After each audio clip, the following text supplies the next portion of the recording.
அடுத்ததாக இப்பொழுது நமது சிறப்பு சிந்தனை உரை பகுதிக்கு செல்லப் போகிறோம். இன்றைய சிறப்பு சிந்தனை உரை பகுதி குருவின் குரல் பகுதி 115. இந்த சிறப்பு சிந்தனை உரையில் தன்னுடைய அரிய கருத்துக்களை நம்முடன் பகிர்ந்து கொள்வதற்காக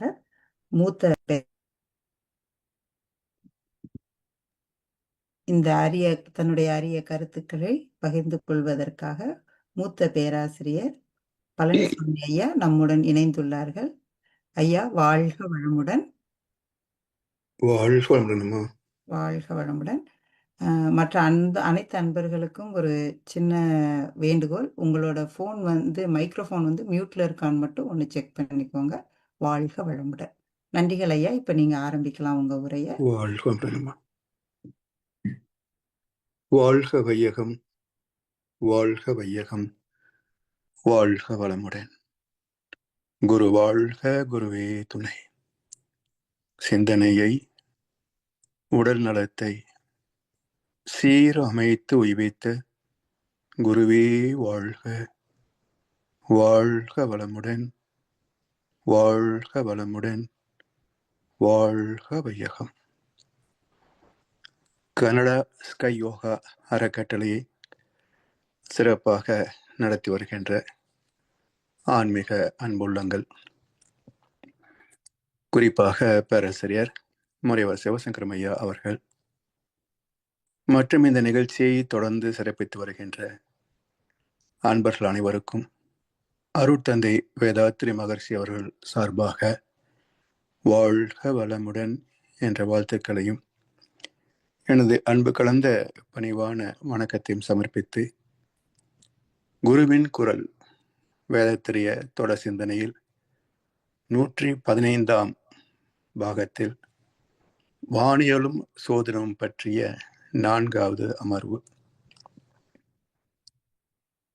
செவ்வாய் தோஷம் பொதுவாக திருமண பந்தத்திலே மணமக்களை ஆட்டி படைக்கின்ற ஒன்று. ஏற்கனவே சொல்லப்பட்ட மூல நட்சத்திரம். 2வது இந்த செவ்வாய் தோஷம். செவ்வாய் தோஷம் உள்ள வரனுக்கு செவ்வாய் தோஷம் உள்ள பெண் தான் தேர்ந்தெடுக்க வேண்டும் என்றெல்லாம் கருத்துக்கள் உண்டு. காரணம் என்ன என்றால்,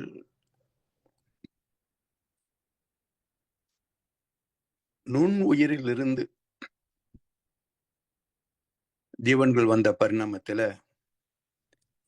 தாவரங்கள் பொதுவாக அவருடைய சாறு பச்சை நிறமாக இருக்கும், குளோரோஃபில். அதே போல அதிலிருந்து வெளிப்பட்ட 2வது அறிவுள்ள ஜீவன் புழு. அது நசுக்கப்பட்டாலும் திரவம் பச்சையாக தான் இருக்கும். பிறகு அடுத்தடுத்த உயிரினங்கள் வருகின்ற போது இந்த நிறம் மாறுவதை நாம் பார்க்கலாம். அப்படி மாறிக்கொண்டே மனிதனிடத்திலே உச்சகட்டமாக சிவப்பு நிறத்திலே இரத்தம் அமைந்திருக்கிறது. இதற்கான காரணி என்று பார்க்கின்ற போது செவ்வாயினுடைய ஆதிக்கம் அதிகமாக இருக்கும். அப்போ சந்திரனும் செவ்வாயும் சேர்ந்த ஒரு கூட்டு காந்த கலம்தான் ரத்தம் சிவப்பாக மாறுவது மட்டுமல்ல, இதிலே பாசிட்டிவ் நெகட்டிவ் என்று RH ஃபேக்டர் சொல்றோமே, அது தோன்றுவதற்கும் காரணமானது. இப்போ கணக்கில் எப்படி பிளஸ் இன்ட்டு பிளஸ் பிளஸ் என்கிறோம், மைனஸ் இன்ட்டு மைனஸ் பிளஸ் அப்படின்றோம். மாற்றி போட்டால் மைனஸ் தான் வரும். அதே போல செவ்வாய் தோஷம் உள்ளவர்களுக்கு பார்க்கின்ற போது பொதுவாக இந்த RH ஃபேக்டர் மைனஸாக இருக்கும். அதனால் மைனஸ் உள்ள ஒரு இணைப்பை தான் தேடணும். அப்போ சந்ததி பேரு குறைபடாது. இல்லை என்றால் கருவுறுதலும் சிரமம், கருவுற்றால் தங்குதலும் சிரமம். ப்ரீமெச்சூர் பேபி இப்படியெல்லாம் வரும். இந்த சிரமத்தை தவிர்ப்பதற்காகத்தான் விஞ்ஞானம் வளர்க்கு முன்பே ஜோதிட வல்லுநர்கள், ஜோதிட சாஸ்திரத்தை வகுத்த அறிஞர் பெருமக்கள் இதை செவ்வாய் தோஷம் என்றும், அது உள்ள இருந்தால் செவ்வாய் தோஷம் உள்ள இதை சேர்க்கணும் என்றெல்லாம் ஒரு வரைமுறை வகுத்திருக்கின்றார்கள். அடுத்தது முக்கியமான அம்சம் பித்ரு தோஷம். இது இன்றைக்கு தமிழ்நாட்டு மக்களை ஆட்டி படைக்கிறதுன்னு சொல்லலாம். யூடியூப் திறந்தீங்கன்னா ஏதாவது நிச்சயமா இது பற்றி ஒரு கருத்து யார் பேசியிருப்பாங்க. என்னுடைய பித்ரு தோஷம் என்ற தலைப்பில் ஒரு யூடியூப் இருக்கு, ஒரு சப்ஜெக்ட் இருக்கு. கிட்டத்தட்ட 28,000 பேர் பார்த்துருக்குறாங்க. கமெண்ட்ஸ்ல பார்த்தீங்கன்னா சில பேர் கேள்வி கேட்பதும் உண்டு, சில பேர் அதை கிரிட்டிசைஸ் பண்றதும் உண்டு. அது என்னுடைய கவனத்திற்கு கொண்டு வருகின்ற போது அதுக்கான விளக்கமும் போட்டிருக்கேன். இது போன்ற ஒரு நம்பிக்கை என்றால அதில் மூட நம்பிக்கை சேர்ந்திருக்கும், அவநம்பிக்கையும் இருக்கும், நம்பிக்கை துரோகமும் இருக்கும். இதெல்லாம் நம்பிக்கையினுடைய சொந்த பந்தங்கள். எதை, யாரை, ஏன், எப்படி நம்புவது என்ற தெளிவுள்ளவர்கள் அவள் எளிதில் ஏமாற்ற மாட்டான். சில பேர் சொல்லுவாங்களே, நல்லா நம்ப வச்சு கழுத்து அறுத்துட்டான் சார் அப்படிம்பாங்க இல்லையா? நம்பினா தான் அறுக்க முடியும், நம்பாதவன் எப்படி அறுப்பீங்க? அதனால் ஏமாற்றுவதற்கு அடிப்படை நம்பிக்கை ஏற்படுத்துவதுதான். அப்ப நம்பிக்கை ஏற்படுத்துவதற்கு அவனுக்கு ஒரு லாபத்தை காட்டணும். நீ பித்ரு தோஷத்துக்கு பிண்டம் வைக்கிறது அதெல்லாம் இருக்கு இல்லையா, அதெல்லாம் சரியா செஞ்சா உனக்கு எல்லாம் கிடைக்கும் சொன்னாதான் அவன் செய்யறதுக்கு வருவான். பக்தி மார்க்கமே வியாபாரம் இப்படித்தான் நடக்கும். இதை செஞ்சா இது நல்லது, இதை செஞ்சா இது நல்லது, இதை செஞ்சா இது நல்லது. எது நல்லது சொல்ல மாட்டாங்க. நல்லது என்ன? நல்லது நல்லது என்ன நடந்தது? இதனால்தான் இது நடந்தது, இதனால இது நடக்கல என்று யாராவது குறிப்பிட்டு இதனால் தான் உறுதியா சொல்ல முடியுமா? எல்லாம் இந்த குறிவுக்கார பணம்பட விழுந்த கதையா இருக்கும், 1-2. அதை வைத்துக்கொண்டே பெரும்பாலான மக்களை ஏமாற்றுகின்ற ஒரு வேலை தான் இன்றைக்குள்ள பக்தி மார்க்கம். இதிலிருந்து விடுபட வேண்டும் என்றால் நம்ம ஞானிகளுக்கு தான் போகணும். ஏன்னா இவங்கெல்லாம் அதை வைத்து வயிற்று பிழைப்பை நாடுபவர்கள். ஆனா ஞானிகளோ அப்படி எந்த எதிர்பார்ப்பும் இல்லாமல் மக்கள் நலம் மட்டுமே மனதிலே கொண்டு இயற்கை ரகசியங்களை வெளிப்படுத்தியவர்கள். அப்படி இந்த பித்ரு தோஷம் என்பதை பற்றி நாம் சிந்திக்கின்ற போது ஒரு அற்புதமான கருத்து அதில் இருக்கிறது நாம் பார்க்கணும். இப்ப சஞ்சித கர்மான்னு சொல்றோம் இல்லையா? அதாவது நாம் பிறக்கும் போது தாய் தந்தை வழியாக 2 பேருடைய 7 தலைமுறை பதிவுல எல்லாம் நம்ம இடத்துல ஓப்பனிங் பேலன்ஸா சஞ்சித கர்மாவுக்கு வருகிறது அப்படின்னு நாம் பார்த்திருக்கிறோம். பித்ரு தோஷம் பிளஸ் பித்ரு புண்ணியம் ஈக்குவல் டு சஞ்சித கர்மா. இதுதான் சரியான ஈக்குவேஷன். பித்ரு தோஷம் பிளஸ் பித்ரு புண்ணியம் ஈக்குவல் டு சஞ்சித கர்மா. முன்னோர் செய்த பாவங்களும் புண்ணியங்களுமே சஞ்சித கர்மா என்பது ஏற்கனவே நமக்கு தெரியும். இப்ப பித்ரு தோஷத்திற்கு இவங்க சொல்ற விளக்கம் என்ன என்றால், செத்து போனவர்களுக்கும் முன்னோர்களுக்கும் மாசமோ வருஷமோ அந்த திதி செய்வதுன்ற ஒரு சடங்கை செய்யலைன்னா முன்னோர்கள் நம்மை சபித்து விடுவார்கள் என்று ஒரு மிரட்டி வச்சிருக்கிறாங்க. இப்ப இவங்களுக்கு ஆத்மாவை பற்றிய விளக்கம் கிட்டவில்லை என்றால் இந்த மூடத்தனத்தை மாற்றவே முடியாது. ஆத்மாவை பற்றிய அறிவியல் பூர்வமான தெளிவான விளக்கம் கிடைக்காத வரைக்கும் இந்த நம்பிக்கையை மாற்றவே முடியாது. மகர்ஷி வந்த பிறகுதான் கீதையில் சொல்லப்பட்ட ஆத்ம ரகசியம் அறிவியல் பூர்வமாக விளக்கப்படுகிறது.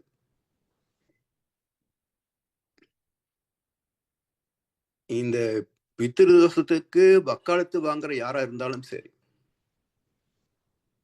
அது செய்யணும், இல்லைன்னா பாவம் சொல்லக்கூடிய யாராக இருந்தாலும் சரி. அவர்களுக்கு நான் வைக்கின்ற முதல் உதாரணம் என்னன்னா, இவர்களுக்கெல்லாம் கீதை தானே ஒரு ஞான பெட்டகம். அந்த கீதை என்ன சொல்லுகிறது? ஆத்மாவை பற்றி கீதை என்ன சொல்லுது?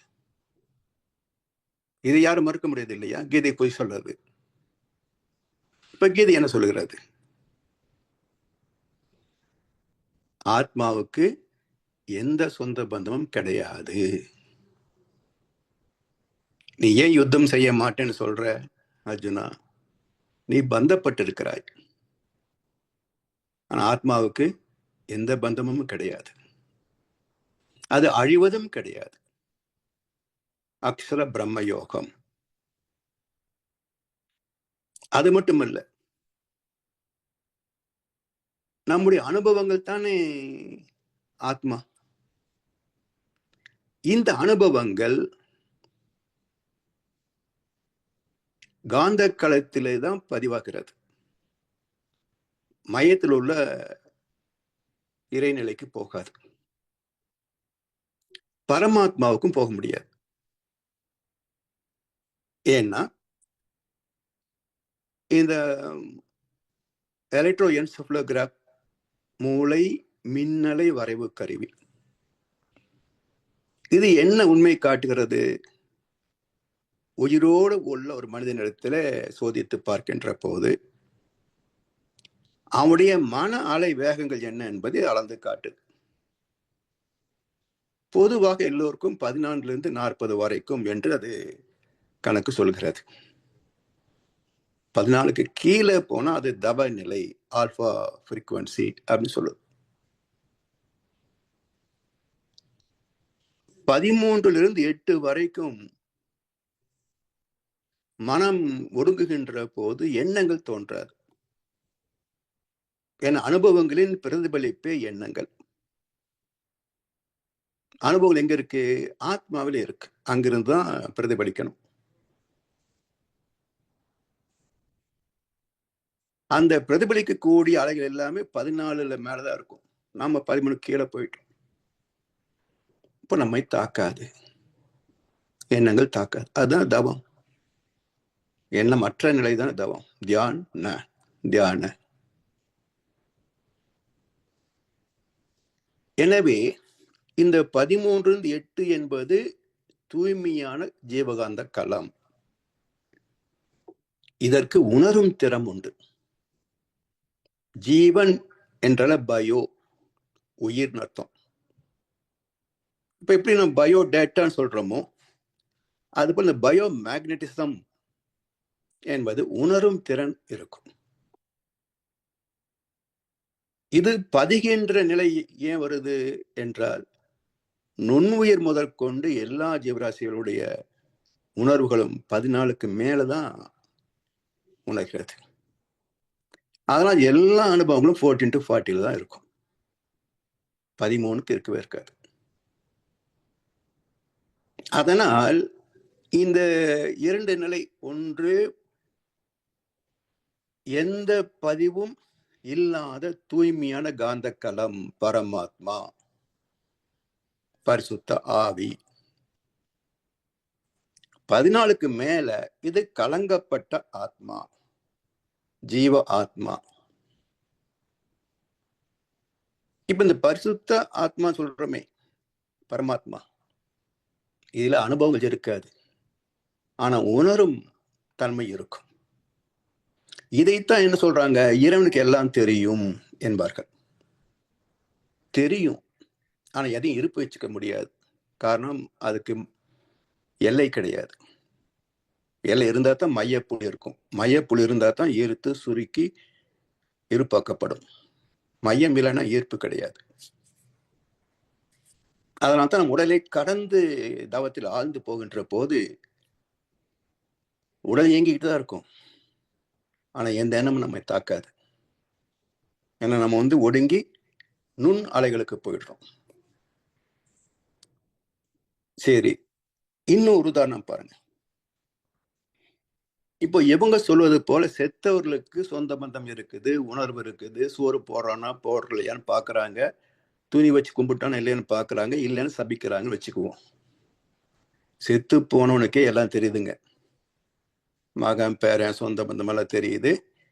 இவன் பிண்டம் வச்சானா வைக்கலையான்னு கணக்கெழுத தெரியுது. இதெல்லாம் தெரியுது இல்லையா? இருக்கட்டும். இப்ப நம்ம கிட்ட வாங்க. உயிரோடு இருக்கிறோமே, நாம தான் செத்து போனதுக்கு அப்புறம் அங்க போயிருக்கிறோம். இப்ப நம்ம கிட்ட வாங்க. எல்லோருக்குமே சுகம் படணும்னு தான் ஆசை இருக்க தவிர துக்கப்படணுன்றது எந்த ஜீவனுக்கும் கிடையாதுங்க. மனிதன் மட்டுமல்ல, எந்த ஜீவனும் துன்பத்தை விரும்புவதில்லை. கீதை என்ன சொல்லுது? தர்மசம் ஸ்தாபனார்த்தாய சம்பவாமி யுகே யுகே. எங்கெல்லாம் துன்பம் ஏற்படுகிறதோ, எங்கெல்லாம் அதர்மம் மேலோங்குகிறதோ, அந்த அதர்மத்தை அழிப்பதற்கு, துன்பத்தை அழிப்பதற்கு, இன்பத்தை நிலைநாட்டுவதற்கு, தர்மத்தை நிலைநாட்டுவதற்கு என்னை நானே பிறப்பித்துக் கொள்கிறேன். இதான கீதை. அப்ப ஜீவனின் அடிப்படை உணர்வே சுகத்தை துய்ப்பதுதான், இன்பத்தை வெறுப்பதும் தவிர்ப்பதும் தான்.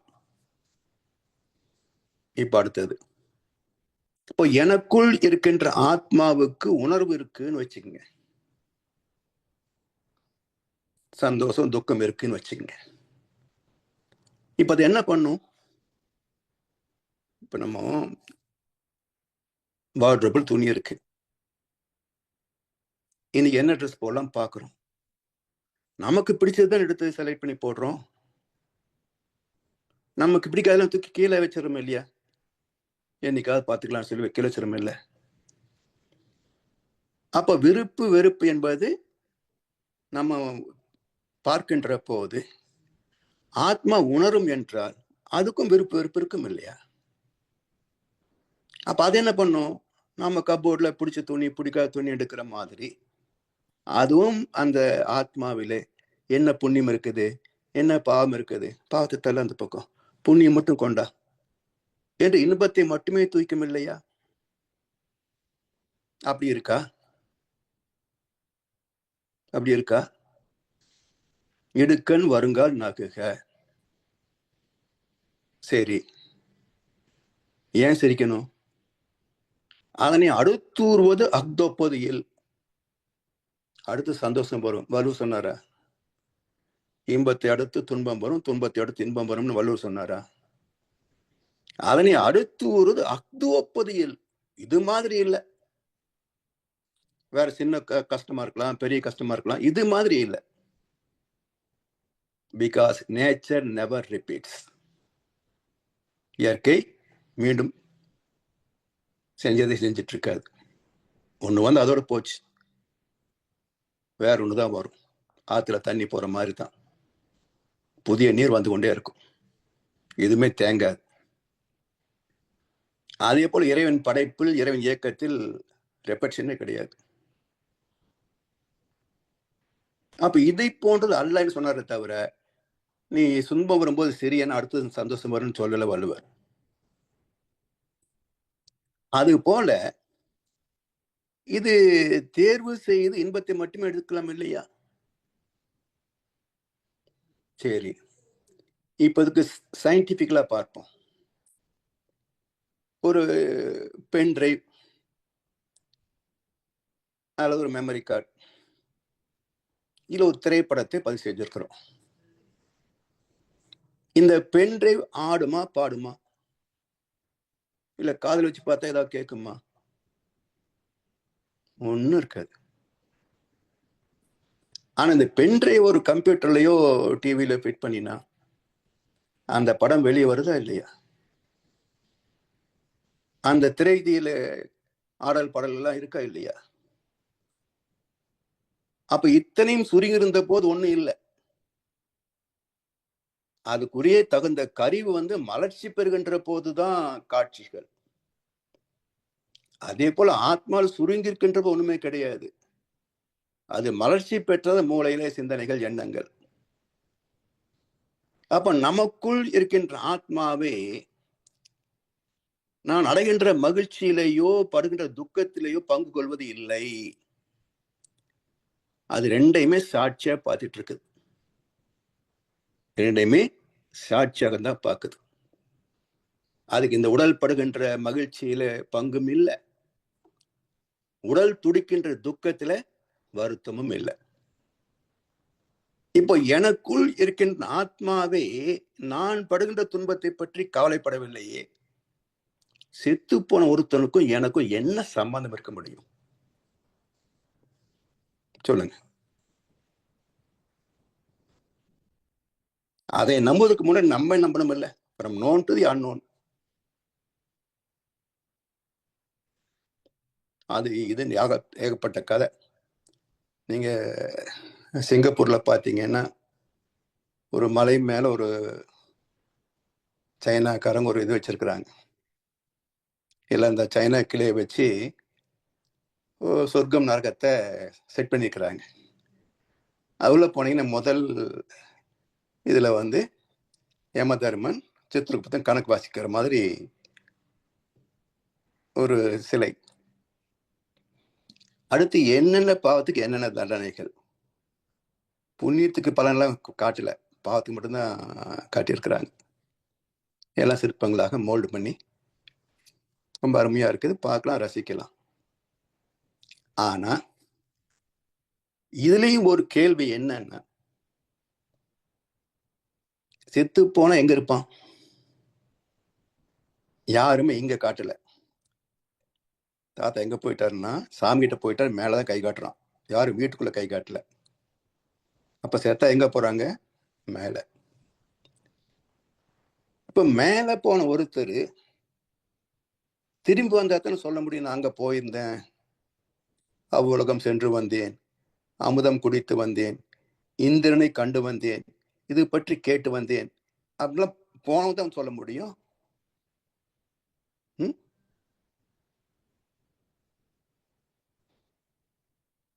கூக்குரலால கிடைக்காது, கோர்ட்டுக்கு போனா ஜெயிக்காது, அந்த கோட்டையில் நுழைந்தால் திரும்பாது. கண்ணதாசன் கூட சொல்லிட்டார், அங்க போனவங்க யாரும் திரும்பி வர முடியாது. சரி, பைபிள் என்ன சொல்லுது? ஒருத்தர் சேர்த்து மேல போறான், நியாய தீர்ப்பு நாள், அங்க கணக்கெடுக்கிறாங்க.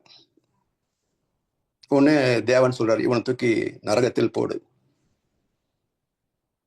கேட்ட, எதுக்கு என்ன நரகத்தில் போடுறீங்க? நீ இதெல்லாம் செஞ்சிருக்கிற. இதுதான் எங்க ஸ்டைல் ஆஃப் லிவிங்க, இப்படித்தான் எங்க நாட்டுல எல்லாம் இப்படித்தான் வாழ்ந்துட்டு இருக்கிறோம்.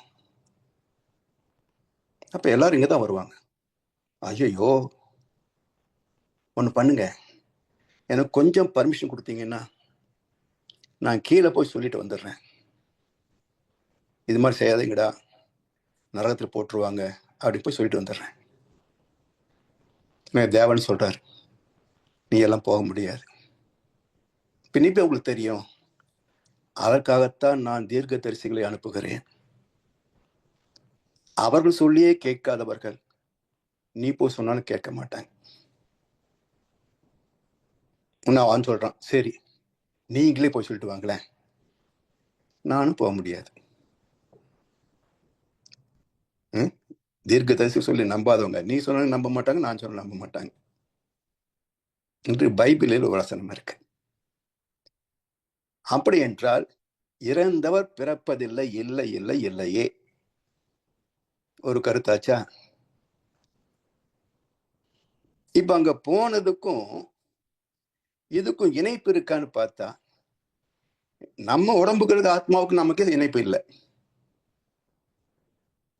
அது வெறுமனே ஒரு ரெக்கார்டட் கேசட், அவ்வளவுதான். என்ன இருக்கும் மூளையில பிரதிபலித்துக் கொண்டே இருக்கும், அவ்வளவுதான். அதனால் ஆத்மாவுக்கு சொந்த பந்தம் இல்லை. இருக்கின்ற போது இல்லாத போது, செத்து போனதுக்கு அப்புறம் எங்க வர முடியும்? இது கீதையும் மிக தெளிவாக பேசியிருக்கிறது. முதல்ல சாங்கியோகம் 2வது சாப்டர், அடுத்தது அக்ஷர பிரம்ம யோகம் 8வது சாப்டர். அடுத்து புருஷோத்தம யோகம் 15வது சாப்டர். இப்படி எல்லாத்துலயும் என்ன சொல்லுது அப்படின்னா, ஆத்மாவுக்கு பந்தங்கள் கிடையாது. ஆத்மா இறப்பதும் இல்லை, பிறப்பதும் இல்லை. ஏன்? ஒரு பயிர் முளைச்சது, ஒரு புதிய வெரைட்டி, அடுத்தடுத்து அதே பயிர் வளர்ந்து கொண்டே போகுது. அப்ப ஒரு மரம் பட்டு போனாலும் மரம் என்ற ஒன்று இருந்து கொண்டே இருக்குது. எந்த மரமாக இருந்தாலும் இல்லாமல போகுமா ஒட்டுமொத்தமாக? இப்படி மரத்தினிலே விதையும் அந்த வித்தினிலே மரம் போல் ஒன்றுக்குள் ஒன்று தொடர்ந்து கொண்டே இருக்கும். காரணம் என்னன்னா, characterisation can never be erased. எந்த பதிவும் அழிக்க முடியாது. எப்படி அழிக்க முடியாது? இப்போ தண்ணியில ஒரு எலுமிச்சம்பழத்தை சாறு பிழிஞ்சு உள்ள கலந்துடுறோம். தண்ணி புளிக்குது, எனக்கு பிடிக்கல, எனக்கு இந்த கூட்டணி வேண்டாம், எலுமிச்சை சாறு எனக்கு கொடுத்துரும் அப்படின்னு கேட்டா எப்படி கொடுக்க முடியும்? பிரிக்க முடியுமா? உனக்கு பிடிக்கலன்னு வேற டம்ளர் தண்ணி எடுத்து குடிச்சிட்டு போ, இதுதான் தீர்ப்பு. அப்ப எலுமிச்சை சாறில் இருந்தே கலந்ததை பிரிக்க முடியாத போது, இதை விட மிக நுட்பமான காந்த அலைகள் அதிலே பதிந்த ஒன்றை எப்படி மாற்ற முடியும், எப்படி பிரிக்க முடியும்? அது அந்தந்த காலத்துக்கு வெளிப்பட்டு அதுக்குரிய நியூட்ரலைசேஷன் அந்த விளைவை தந்து விட்டு மறைந்து போகும். எப்படி விண்கள் துணை மின்னணுவாகி கருவணுவாகி மீண்டும் இறை துகளாக பிரிந்து போய் சுத்த வழியோடவே ஒரு காலத்தில் இணைந்து போகிறதோ, அது போல பதிவுகளும் ஒரு நாள் நிறுத்து போகும். எனவே இந்த பித்ரு தோஷம் என்பது இன்னொரு கோணத்தை சொல்றேன். இப்போ ஒரு நண்பருக்கு குழந்தை பிறந்திருக்கு, நம்ம பார்க்க போறோம். இப்ப இந்த குழந்தைய பார்த்துட்டு, ஏய் குழந்தை மாதிரியே நீ இருக்கிறியே அப்படின்னு சொல்லுவோமா, இல்ல அப்பா மாதிரி குழந்தை இருக்குன்னு சொல்லுவீங்களா? எப்படி சொல்லுவீங்க? அப்பா அம்மா இருக்குன்னு சொல்லுவீங்க. ரிவர்ஸ்ல போவீங்களா? குழந்தை மாதிரியே நீ இருக்கேன்னு சொல்லுவீங்களா? மாட்டமில்ல. அப்ப பரிணாமம் என்பதும் ஒன் வே ஜர்னி, ரிட்டனே கிடையாது. எழுதி செல்லும் விதியின் கை எழுதி எழுதி மேற்செல்லும். அழுதாலும் தொழுதாலும் அதில் ஓர் எழுத்தும் மாறாது. அது ரிவர்ஸ் ஜேர்னி கிடையாது, பார்வர்டு மட்டும் போய்கிட்டே இருக்கும். அப்ப பித்ரு தோஷம் என்பது இங்கிருந்து எப்படி அங்க போகும்? பின்ன வைக்காததுனால நீ வைக்கலையா அப்படின்னு இங்கிருந்து எப்படி அங்க போகும்? யோசிக்க. எனவே அங்கிருந்துதான், மூலத்தில் இருந்துதான் வெளிவர முடியுமே தவிர வெளியில இருந்து மூலத்திற்கு போக முடியுமா?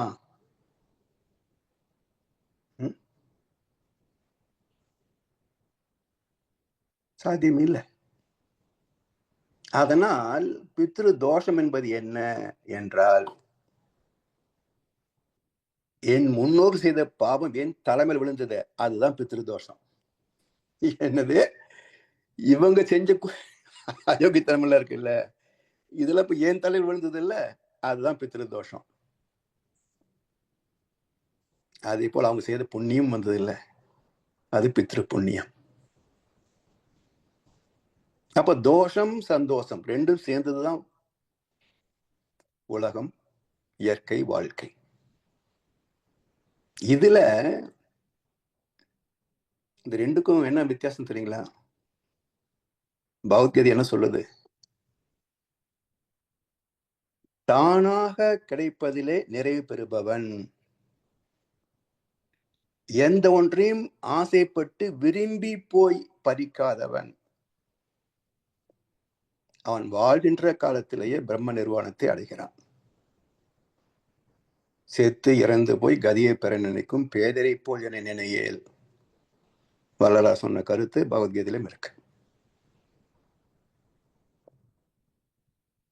எனவே இது முற்றிலும் ஒரு பித்தலாட்டம், மக்களை பயமுறுத்தி ஏமாத்துறது.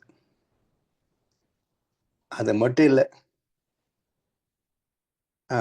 கோயம்புத்தூர்ல பக்கத்துல பேரூர் இருக்கு, அங்கதான் அமாவாசைக்கு தர்ப்பணம் பண்ணுவாங்க. அங்க பாத்தீங்கன்னா முதல்ல எல்லாம் 1:1.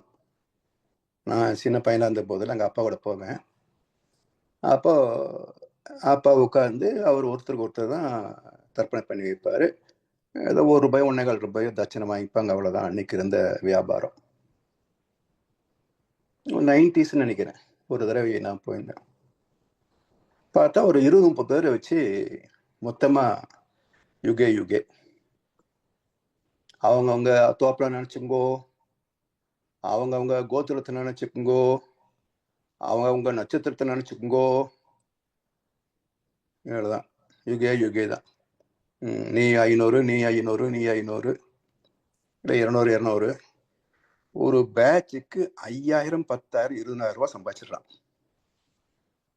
நீங்க எந்த கம்பெனியில இவ்வளவு சம்பளம் கிடைக்காதுங்க. எவ்வளவு பெரிய மேனேஜிங் டைரக்டரா இருந்தாலும் 1 மணி நேரத்துக்கு 20,000, 30,000 சம்பாதிக்கிற வாய்ப்பு வேற எங்கேயுமே கிடைக்காது.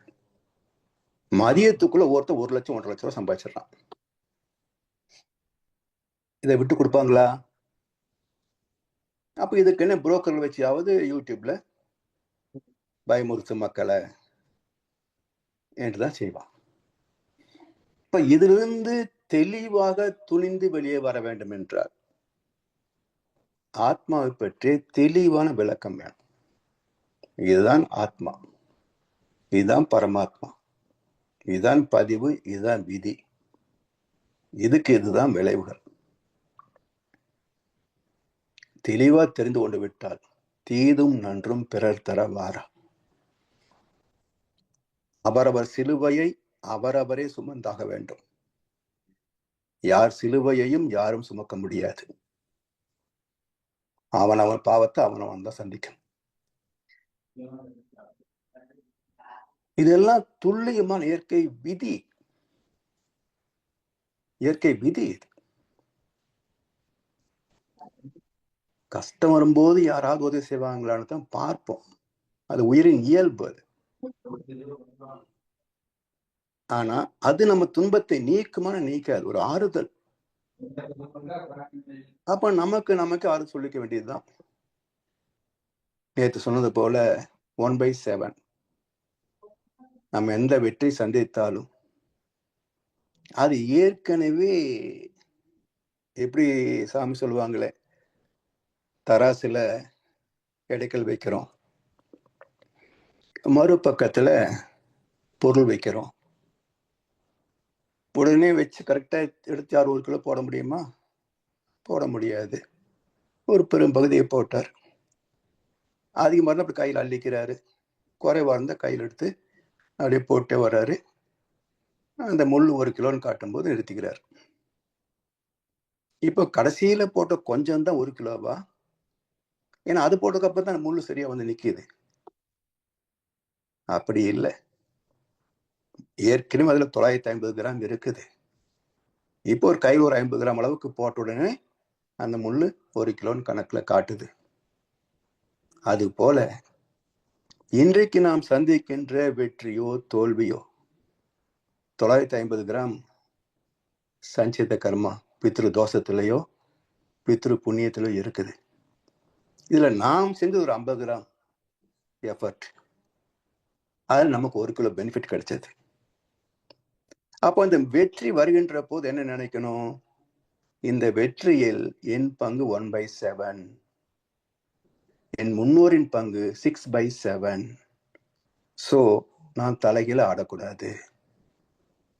துன்பம் வருதா, என் பங்கு 1/7, என் முன்னோர் பங்கு 6/7. எதுக்காக நான் எதுக்கு வருத்தப்படணும்? பகவத்கீதையில கிருஷ்ண பரமாத்மா சொல்வார், அர்ஜுனா, ஆத்மா அழிவது இல்லை, பிறப்பது இல்லை. நீ பீஷ்மரை கொன்னாலும் உடம்புதான் சாகுமே தவிர ஆத்மா சாகாது. அப்புறம் எதுக்கு நீ பயப்படுற, வருத்தப்படுற? இல்ல இல்ல, அவர் தான் என்னை தூக்கி வளர்த்த தாத்தா என்று உடம்பை நீ உறவு வைத்துக் கொண்டால் அது செத்தே ஆகணும் ஒரு நாள், தடுக்க முடியாது. அப்போ உன்னால் தடுக்க முடியாத மரணத்தை பற்றி நீ கவலைப்பட்டு என்ன பயன்? 2 வகையிலையும் கவலைப்படுவது அவசியமே கிடையாது. ஒண்ணு ஆத்மா இறப்பது இல்லை என்று எடுத்துக்கொண்டாலும் சரி, அழிகின்ற உடலை, செத்து போகின்ற உடலை காப்பாற்ற முடியாது என்று புரிந்து வந்தாலும் சரி, 2 வகையில நீ வருந்துவதற்கு ஒண்ணுமே கிடையாது. சரியா? எனவே இதை புரிந்து கொண்டோம் என்றால் எல்லாம் ஒரு ஃப்ளோ, ஒரு ஜீவகாந்த பயணம். ஒவ்வொரு தலைமுறையாக உடல் மாறிக்கொண்டே வருகிறது. குழந்தையா பிறக்கிறோம், இளமை பருவம் அடைகிறோம், இன்னொரு துணையோடு சேர்கிறோம், அடுத்த சந்தை உருவாக்குகிறோம், அது வளர்க்கிறது, இன்னொரு துணையோடு சேர்கிறது, அது சந்ததியை பெறுகிறது. இந்த பயணம் போய்கொண்டே இருக்கிறது, நிற்பதே இல்லை. இப்போ எது இதுல அழிந்தது? எது அழிந்தது? ஒன்னும் அழியல, உடம்புதான் மாறிக்கிட்டே இருக்கு. அனுபவங்கள் கூடிக்கொண்டே போகுது, சிலதும் தேய்ந்து கொண்டும் போகிறது. வளர்ச்சியதை மாற்றம். உடம்பு எப்படி சில செல்கள் உதிர்ந்து போகுது, சில செல்கள் புதுசா வருது. அது போல ஆத்மா சில பதிவுகள் நீர்த்து போகுது, சில பதிவுகள் உள்ள சேருது. இப்படி அதுவும் ஒரு வரவு செலவு கணக்கோட போய்கிட்டே இருக்குது. அவ்வளவுதான். இதுல என்ன கணக்கு? எனவே இதை புரிந்து கொண்டோம் என்றால்,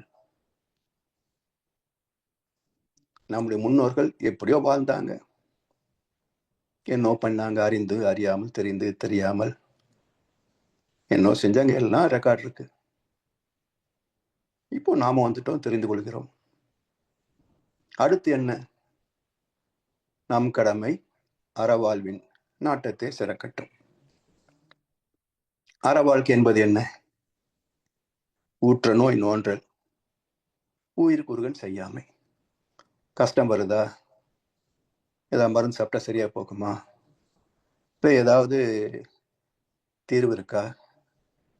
கவுன்சிலிங், அட்வைஸு, இதில் தான் சரி பண்ண முடியுமா? பண்ணிக்கலாம். அதெல்லாம் ஒன்றும் கட்டுப்படி ஆகாது, வேற வழியே இல்லை, அனுபவிச்சுதான் தீர்க்கணும். ரைட். ஒன்று நடந்துதான் தீரும் என்றால் வருதுவதற்கு என்ன இருக்கு? தடுக்க முடியாததை பற்றி வருந்தி என்ன பயன்? எனவே இப்படி தத்துவத்தில் வாழ்க்கையில் ஒரு தெளிவு பிறக்கின்ற போது எதையும் பந்தப்படுத்திக் கொள்ள மாட்டோம். அந்த பற்றற்ற வாழ்க்கை. ஏன்னா துன்பம் இல்லாத வாழ்க்கை யாராவது வாழ்ந்திருக்கிறாங்களா? யோசிச்சு பாருங்க. இதுல இன்னொரு கருத்து இருக்கு, இது இதுக்கும் பொருந்தும். இந்த நம்பிக்கை செய்கிறோம் சொல்றாங்களே, சாமி கும்பிடுறது, சடங்கு பண்றது, அவனுக்கு நம்பிக்கை இருக்கு, நீ ஏன்பா அதை போய் தொந்தரவு பண்ற என்று சொல்றாங்க இல்லையா? கீதையில கூட ஒரு ஸ்லோகம் உண்டு, பண்டிதர்கள் பாமரர்களுடைய மனதிலே கிளேசத்தை உருவாக்கக்கூடாது, அவங்கள குழப்பக்கூடாது அப்படிம்பாரு. இப்போ அவனுக்கு நம்பிக்கை இருக்கு, பித்ரு தோஷம் பண்ணினா தான் நல்ல நடிகளான்னு கஷ்டம் வந்துடும் பயப்படுறான். கரோட்டை கும்பிட்டா நல்லது நடக்கும், இல்லைன்னா வாழ்க்கை செழிப்பா இருக்காதுன்னு நம்புறான்.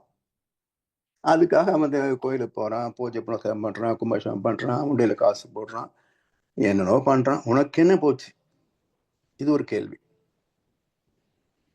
இப்ப இதே கேள்விய இப்ப யார் சொல்றாங்க? அவனுடைய நம்பிக்கை நீங்க ஏன் கெடுக்குறீங்கன்னு கேட்குறாங்க இல்லையா? இப்போ அவங்ககிட்ட ஒரு இதில் நீங்கள் ஸ்திரமா இருங்க.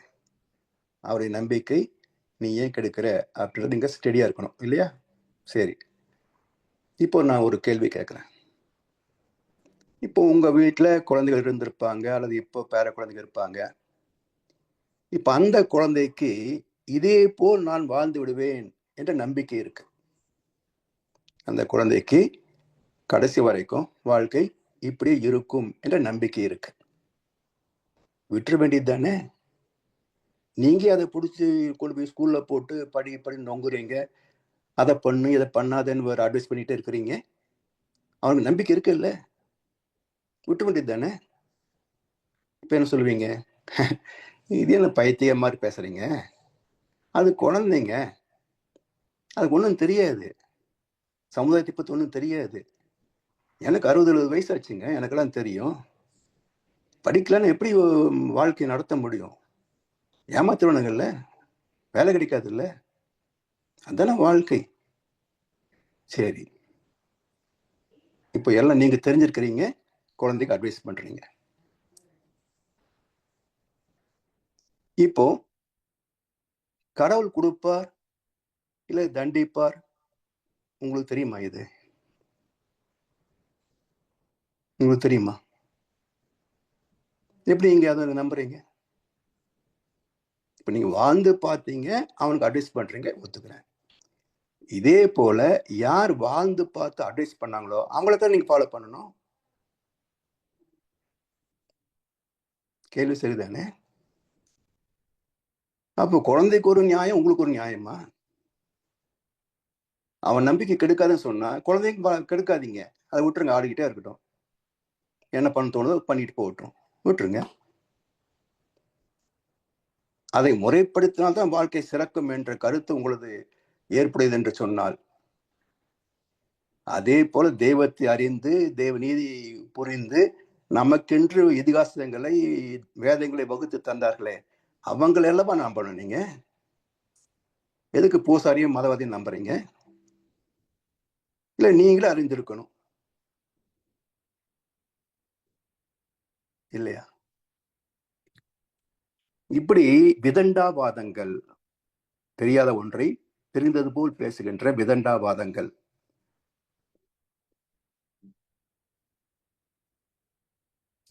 இதுல இருந்தெல்லாம் வெளியே வர வேண்டும் என்று சொன்னால் தெளிவா புரிஞ்சுக்கணும்.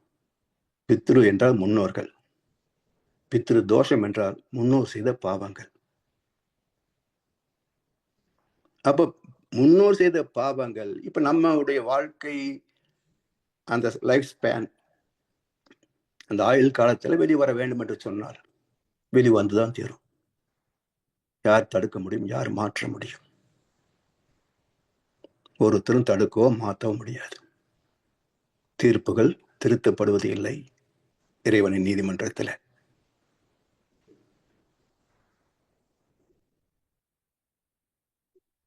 சரி, இதுல இன்னொரு கருத்து என்னன்னா, தாய் தந்தை பெரியோர்கள் இருக்கின்ற போது சரியா கவனிக்கணும், அது கடமை.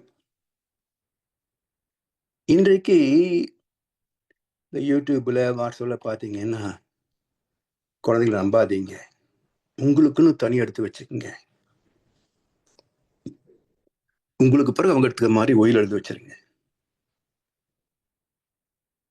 நான் பெற்றதை நான் நம்பாம அவர் யார் நம்புறது?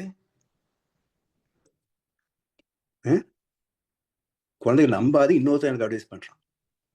நான் பெற்றதை நான் நம்பாம வேற யார் நம்புவாங்க? பாருங்க, அவர் நம்பிதான் எழுதி வச்சாரு, ஏமாத்தி பசங்க எல்லாம் விட்டுட்டாங்க. அது விதி, அது விதி. அந்த விதியில 2 இருக்கு. ஒன்று, நீ வளர்த்த விதம் அப்படி, நீ வளர்த்த விதம் அப்படி. எப்படி? நீ வளர்ந்து மரமாகி நிழல் தரும் காலம் வரை.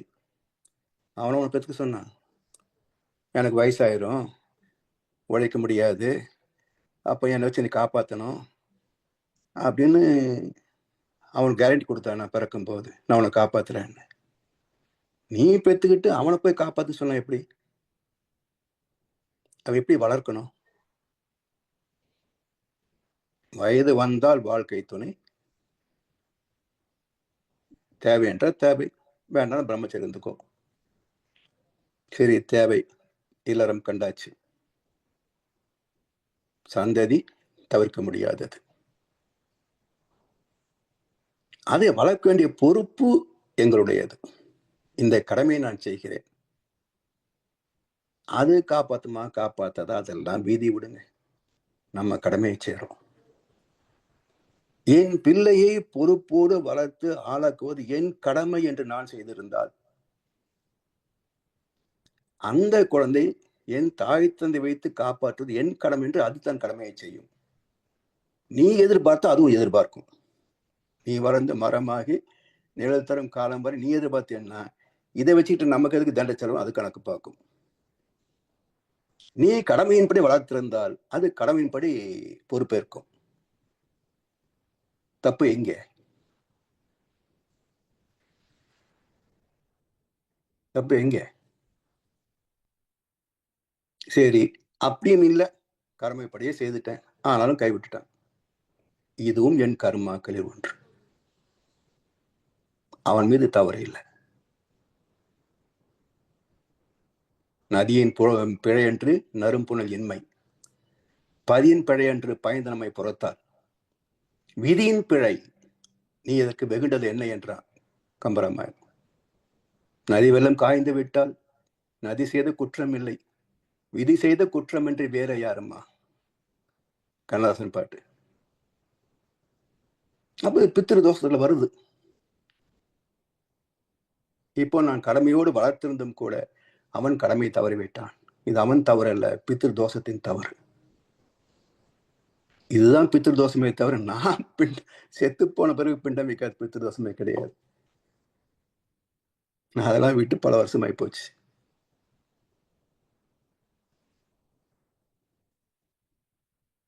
எனவே ஆத்மாவை பற்றி தெளிவு பெற்றுவிட்டால், ஏன்னா பக்தி மருந்து நிறைய வியாபாரத்தனம் இருக்கு. ஒரு காலத்துல இப்படி இருந்தது இல்லை. நானும் கிட்டத்தட்ட ஒரு விவரம் தெரிஞ்ச காலத்துல இருந்த ஒரு 50-55 வருஷமா சொல்லலாம் இல்லையா? அன்றைக்கு இருந்த நேர்மை, நாணயம், தியாகம் இன்னைக்கு இல்லை. எல்லாம் வியாபாரத்தனம், எங்கும் இதிலும் வியாபாரத்தனம். அப்போ சம்பாதிச்சல கொண்டு போய் இவனுக்கு நீங்க தீட்சை கொடுத்துட்டே இருந்தீங்கன்னாக்கா எப்படி கடன் இல்லாம வாழ முடியும் சொல்லுங்க? ஏற்கனவே கஷ்டம், இதுல இந்த கஷ்டம் வேறையா? சரி, அடுத்தது குரு பயிற்சி, சனி பயிற்சி. அதாவது இந்த பயிற்சி வருது வச்சுங்க, உனக்கு கோயில் எல்லாம் போட்டுருவாங்க, இந்தந்த ராசிகளில் உள்ளவர்களுக்கு பயிற்சி நடக்கிறது. இது கண்டக சனி, அஷ்டம சனி, நல சனி. அதனால் அவர்கள் எல்லோரும் 2000 ரூபாய்க்கு செலுத்தி முன்பதிவு செய்து கொண்டு பூஜையில கலந்து கொண்டு சனி பகவான் ஆசையை பெறும்படி அன்போடு கேட்டுக்கொள்கிறோம். 2000 ரூபாய் கொடுத்து நாமளும் புக் பண்ணிக்கிட்டோம்.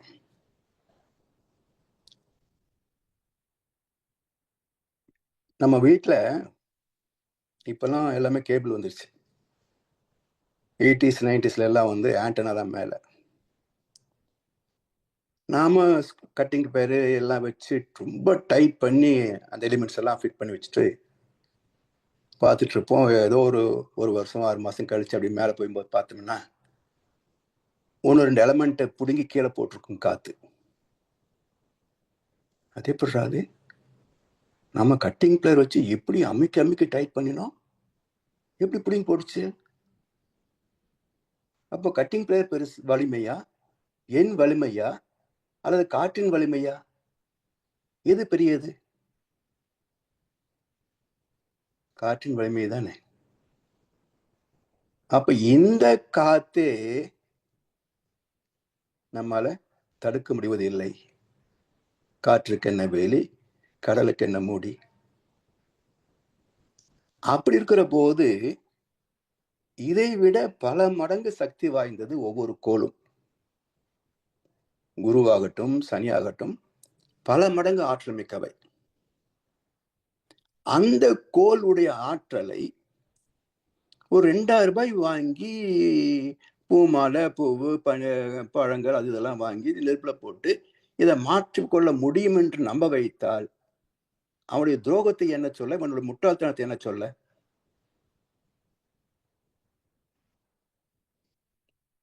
இல்லையா?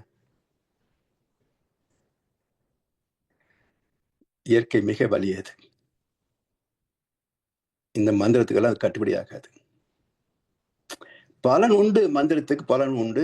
வாஸ்துக்கல்லு, ராசிக்கல்லு, நியூமாலஜி, நேமாலஜி, ஜெம்மாலஜி எல்லாத்துக்கும் பலன் இருக்கு.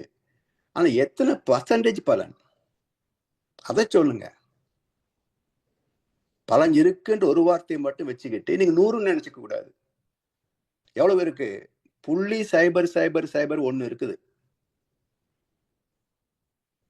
ஆனா வாழ்க்கை என்பது செயலிலே விளைவாக தெய்வ ஒழுங்கு அமைப்பு.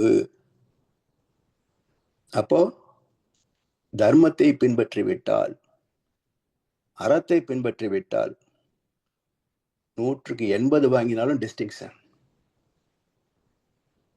10 மார்க்கு சாய்ஸ்ல விட்டுருங்க. நீ எல்லாவற்றையும் சரியா பார்த்து, வாஸ்து அது இது எல்லாத்தையும் சரியா பார்த்துக்கிட்டு தர்மத்தை பின்பற்றவில்லை, அதர்மத்தை செய்தாய் என்றால் எதுவும் உன்னை காப்பாற்ற முடியாது. ஃபெயில் மார்க் 100க்கு 10. இதுதான் கணக்கு. எனவே பலன் உண்டு என்ற வார்த்தையை மட்டுமே அப்படியே 100 நினைச்சுக்க கூடாது. பலன் உண்டு. ஆனா எவ்வளவு? 0.0001. அப்போ 100 கணக்கா 1000 கணக்கு செலவு பண்ணி அந்த 0.0001க்கு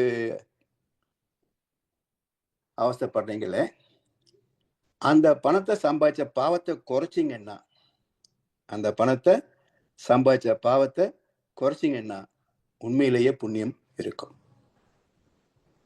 அதோ புதுக்கவிஞன் எழுதலாம், எந்த உண்டியலிலேயும் உழைத்த காசு விடுவது இல்லை.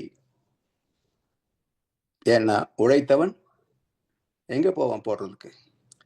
அப்படியே போட்டாலும் 4 அணை 8 அணை 1 ரூபா 2 ரூபா 5 ரூபா 10 ரூபா போட முடியும். 1000 கணக்கில் போட முடியுமா? தங்கத்தை போட முடியுமா? திருட்டு காசு தான் முண்டியில விழுகும்.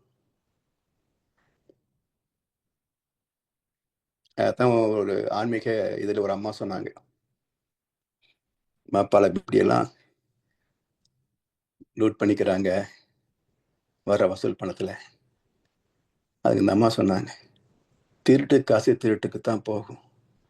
சும்மா கூட கொட்டுவானா லட்சக்கணக்கில்? திருட்டு காசு தான் கொஞ்சம் கொட்டுவாங்க, அது திருட்டுக்கு தான் போகும்.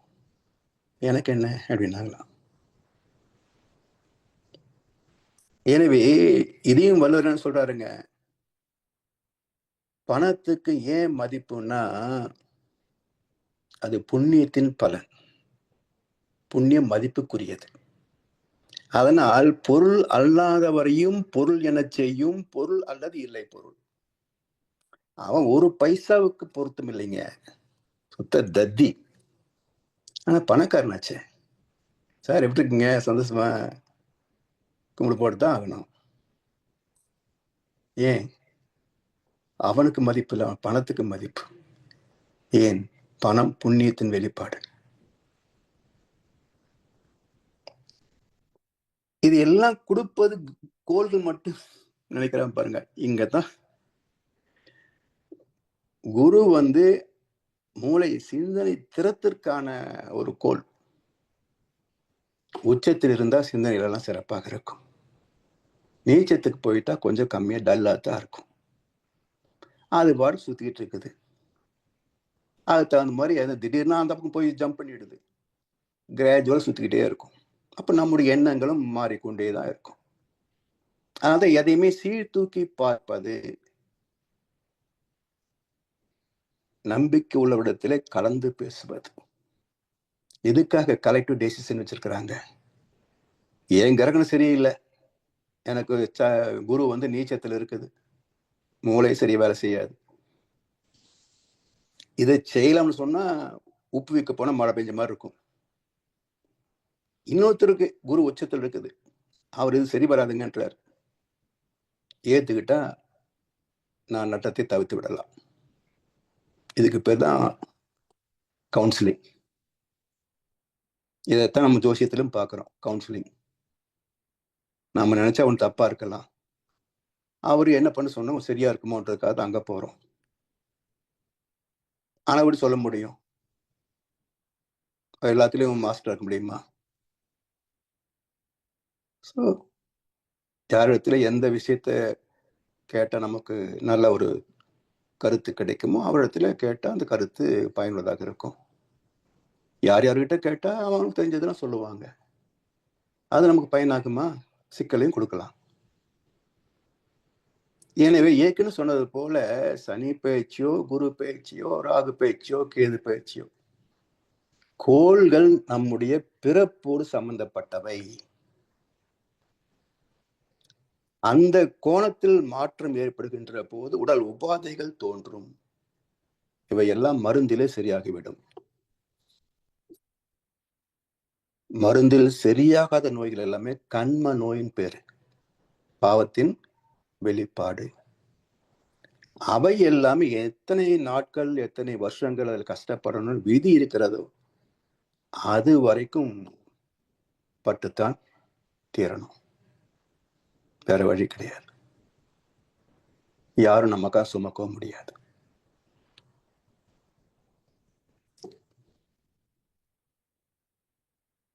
அதே போல சனி பயிற்சி ஏற்கனவே சொன்னேன். சரி, இப்போ இந்த நியமாலஜி, நியூமராலஜி, ஜெம்மாலஜி, வாஸ்தாலஜி எல்லாமே அதனுடைய கிளைகள் தான். இப்போ மகரிஷி சொன்ன ஒரு கவி, நன்மை தரும் நவக்கோள்கள் நட்சத்திர கூட்டம், எந்த கோளும் யாருக்கும் எந்த துன்பத்தையும் செய்யாது. அது அதனுடைய இயல்பே கிடையாது. அதனுடைய அலைகள் நம்முடைய கருமையத்தில் ஊடுருவும். இங்கே என்ன இருக்கிறதோ அதை வெளிப்படுத்தும். ஊடுருவுன்ற கோணம் நெகட்டிவா இருந்தா துன்பத்தை வெளிப்படுத்தும், பாசிட்டிவா இருந்தா நன்மைகளை வெளிப்படுத்தும். இங்க உள்ளதுதானே வருது. அதே போல அந்த கோள்கள் எல்லாம் ஊடுருகின்ற போதுதான் வேறு வேறு விதமான பயிர்கள் வருகின்றன. அந்த பயிரை நம்ம பிடிச்சது இருக்கும், பிடிக்காது இருக்கும், ருசி உள்ளது இருக்கும், ருசி இல்லாத இருக்கும். அது தேர்வு செய்ய முடியும். அதே போல இங்க போட்டதுக்கு அப்புறம் தேர்வு செய்ய முடியாது, போடுவதற்கு முன்பே தேர்வு செய்யணும். எண்ணி துணிக கர்மம், துணிந்த பின் எண்ணுவோம் என்பது இழுக்கு. எனவே நன்மை தரும் நவக்கோள்கள் நட்சத்திர கூட்டம். நான் அகத்தே காணுகின்றேன் நடனமாடும் காட்சியாய், உன் பெரிய பேரியக்க ஓமையற்ற ஆற்றலால் உலகங்கள் அத்தனையும் உருளுதே ஒரு கொத்து போல், தன் மயமாய் தான் அதுவாய் தவறிடாது இயக்கும் உன் தன்மையின என்ன என்ன தவமது ஆனந்தமே. அதனால் அதனால் இனிமேற்கொண்டாவது இந்த யூடியூப் ஜோசிய சொல்றதெல்லாம் மூட்டை கட்டி வச்சுட்டு தயவு செய்து கோள்கள் மீது தவறு சொல்லக்கூடாது, குழந்தைகள் மீது தவறு சொல்லக்கூடாது, குழந்தைகளை சபிக்க கூடாது.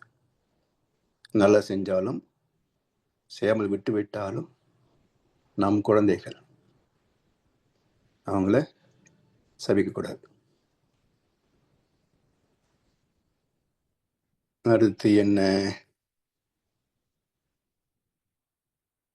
இந்த பரிகாரம், ஒழுக்கம், வாஸ்து, ராசிக்கல் இதெல்லாம் ஏற்கனவே நமக்கு தெரிந்த விஷயங்கள் தான்.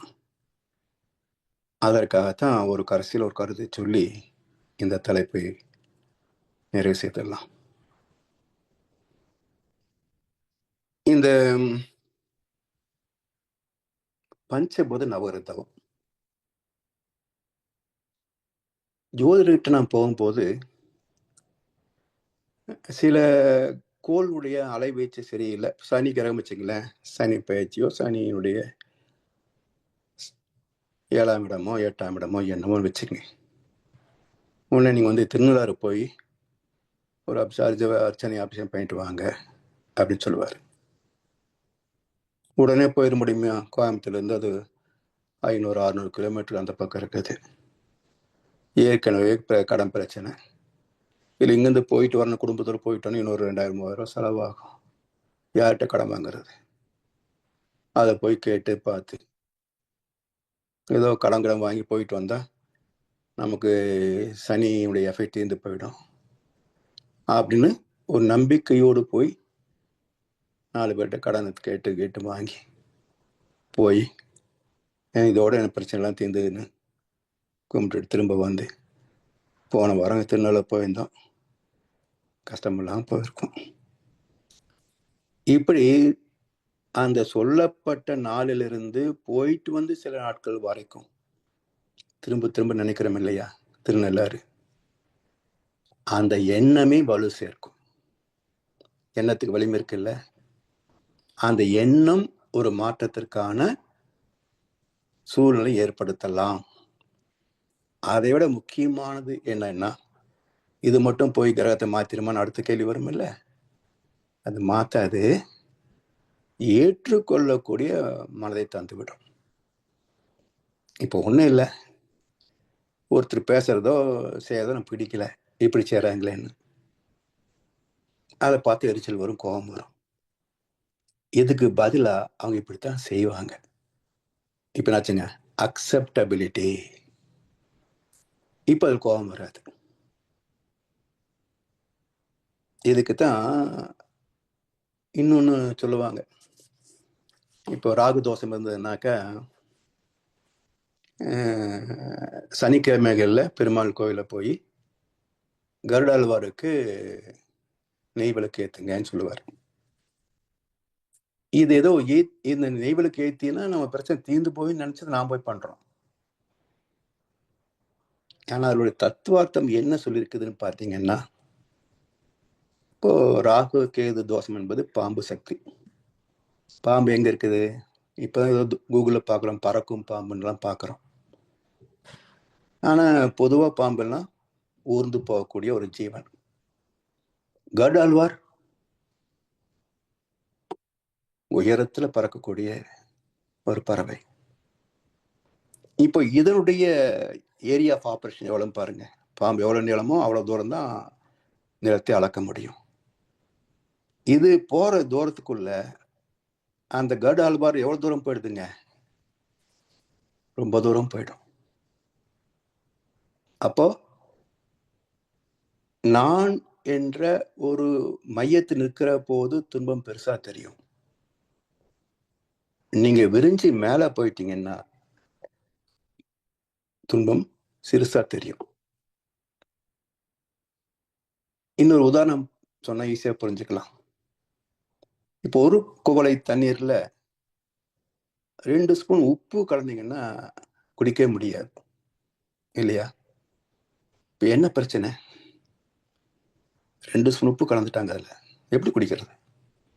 பிரச்சனை எவ்வளவு? 2 ஸ்பூன் உப்பு. இப்ப இதையே ஒரு பெரிய அண்டால 2 ஸ்பூன் உப்பு கலந்தா தெரியுமா உங்களுக்கு? உப்பு இருக்கிறதே தெரியாது. இதே போலத்தான் பாம்பா இருந்தா கஷ்டம் தெரியும், கர்டனா மாறிட்டீங்கன்னா கஷ்டம் தெரியாது. இதுக்கு என்ன வேணும்? நெய் விளக்கு ஏத்தனம். பாலன செல்வது உடலாகும், அதிலே தயிரென கண்டதங்கள் மனமாகும், வெண்ணெய் திரண்டதுடன் அருளாகும், இந்த நெய் அபிஷேகம் உந்தன் அன்பாகும் இல்லையா? அப்போ நெய் அபிஷேகம் என்னங்க? அன்பு. அன்பே சிவம், இறைநிலை. அப்ப இறைநிலை பற்றிய அறிவு, விளக்கம், விளக்கு, இந்த அறிவை பெற்றுவிட்டால் 1/7.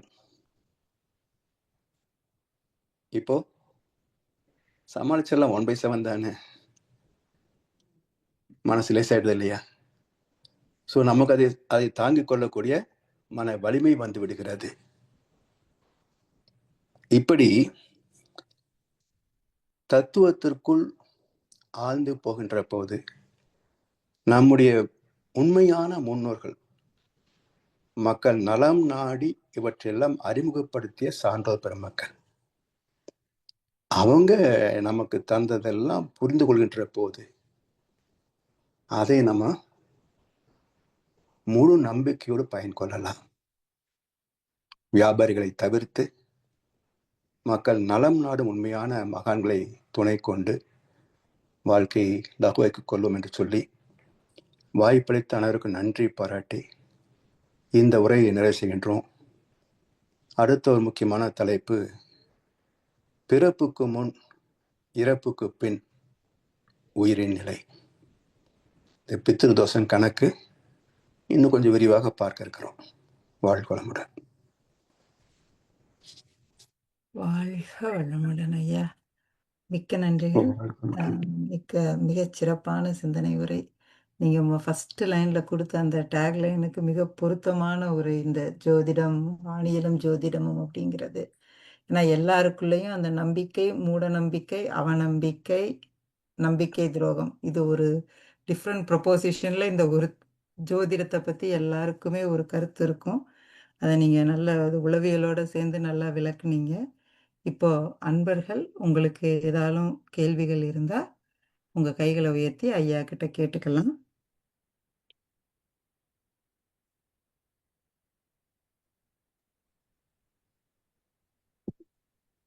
ஐயா வாழ்க வளமுடன் ஐயா.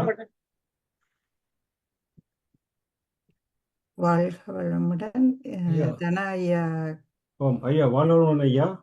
வாழ்க வளமுடன் ஐயா, சொல்லுங்கள். ஐயா, இன்றைக்கு இன்றையோட நாலாவது அமர்வு ஐயா. இந்த வானியலும் சோதிடமும் மிகவும் இன்ட்ரெஸ்டிங்காக போய் கொண்டு வந்த ஐயா. நான் ஒரு 1-2க்கு வர முடியாம போச்சுது. ஆனால் நான் அதை யூடியூப்பில் பார்த்து நான் எல்லாம் அருமையாக இருந்தது ஐயா. அருமையான்னு சொன்னால் அருமையிலும் அருமை. என்ற நான் இதில் கணக்கு அனுபவங்கள் ஐயா, இந்த சாத்திரத்தில் கணக்கு அனுபவப்பட்டு பலவிதமான சந்தேகங்கள் தீர்ந்தது.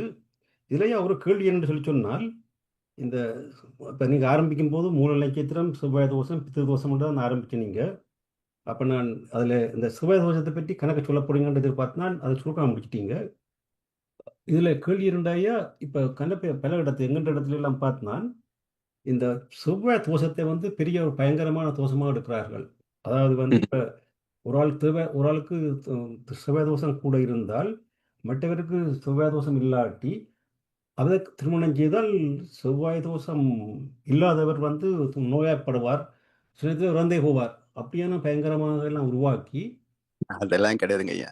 இதில் அதுக்குத்தானே சொல்ல வாரேன். இப்போ நான் இது அப்போ என்னன்னு சொன்னேன், இது உண்மையாக நடந்த விஷயம் மட்டும் சொல்கிறேன். அதுக்குத்தான் நான் இதை உங்களை கேட்டுனான். நான் நீங்கள் ஆரம்பத்தில் சொல்லிட்டீங்க, அதுக்கு ஆன்சரே கொடுத்துட்டீங்க. அப்போ இந்த கதை தேவையில்லை என்றால் ஒரு அனுபவப்பவர்களுக்காக சொல்கிறேன். நான் என்பாலும் கேட்கணுன்றதுக்காக என்னுடைய நண்பர் ஒரு இருந்தவர் ஐயா. அவர் எப்படின்னு சொன்னால், நாங்கள் படிக்கிற காலத்தில் அக்கௌண்டன்சி படிக்கிற காலத்தில் அந்த படிக்கிறவர்கள் எல்லாரும் கூட சேர்ந்து படிக்க அந்த இடத்துல அந்த அக்கௌண்டன்சி வந்து ஒரு ஹைலி பெய்ட் ப்ரொஃபஷன்.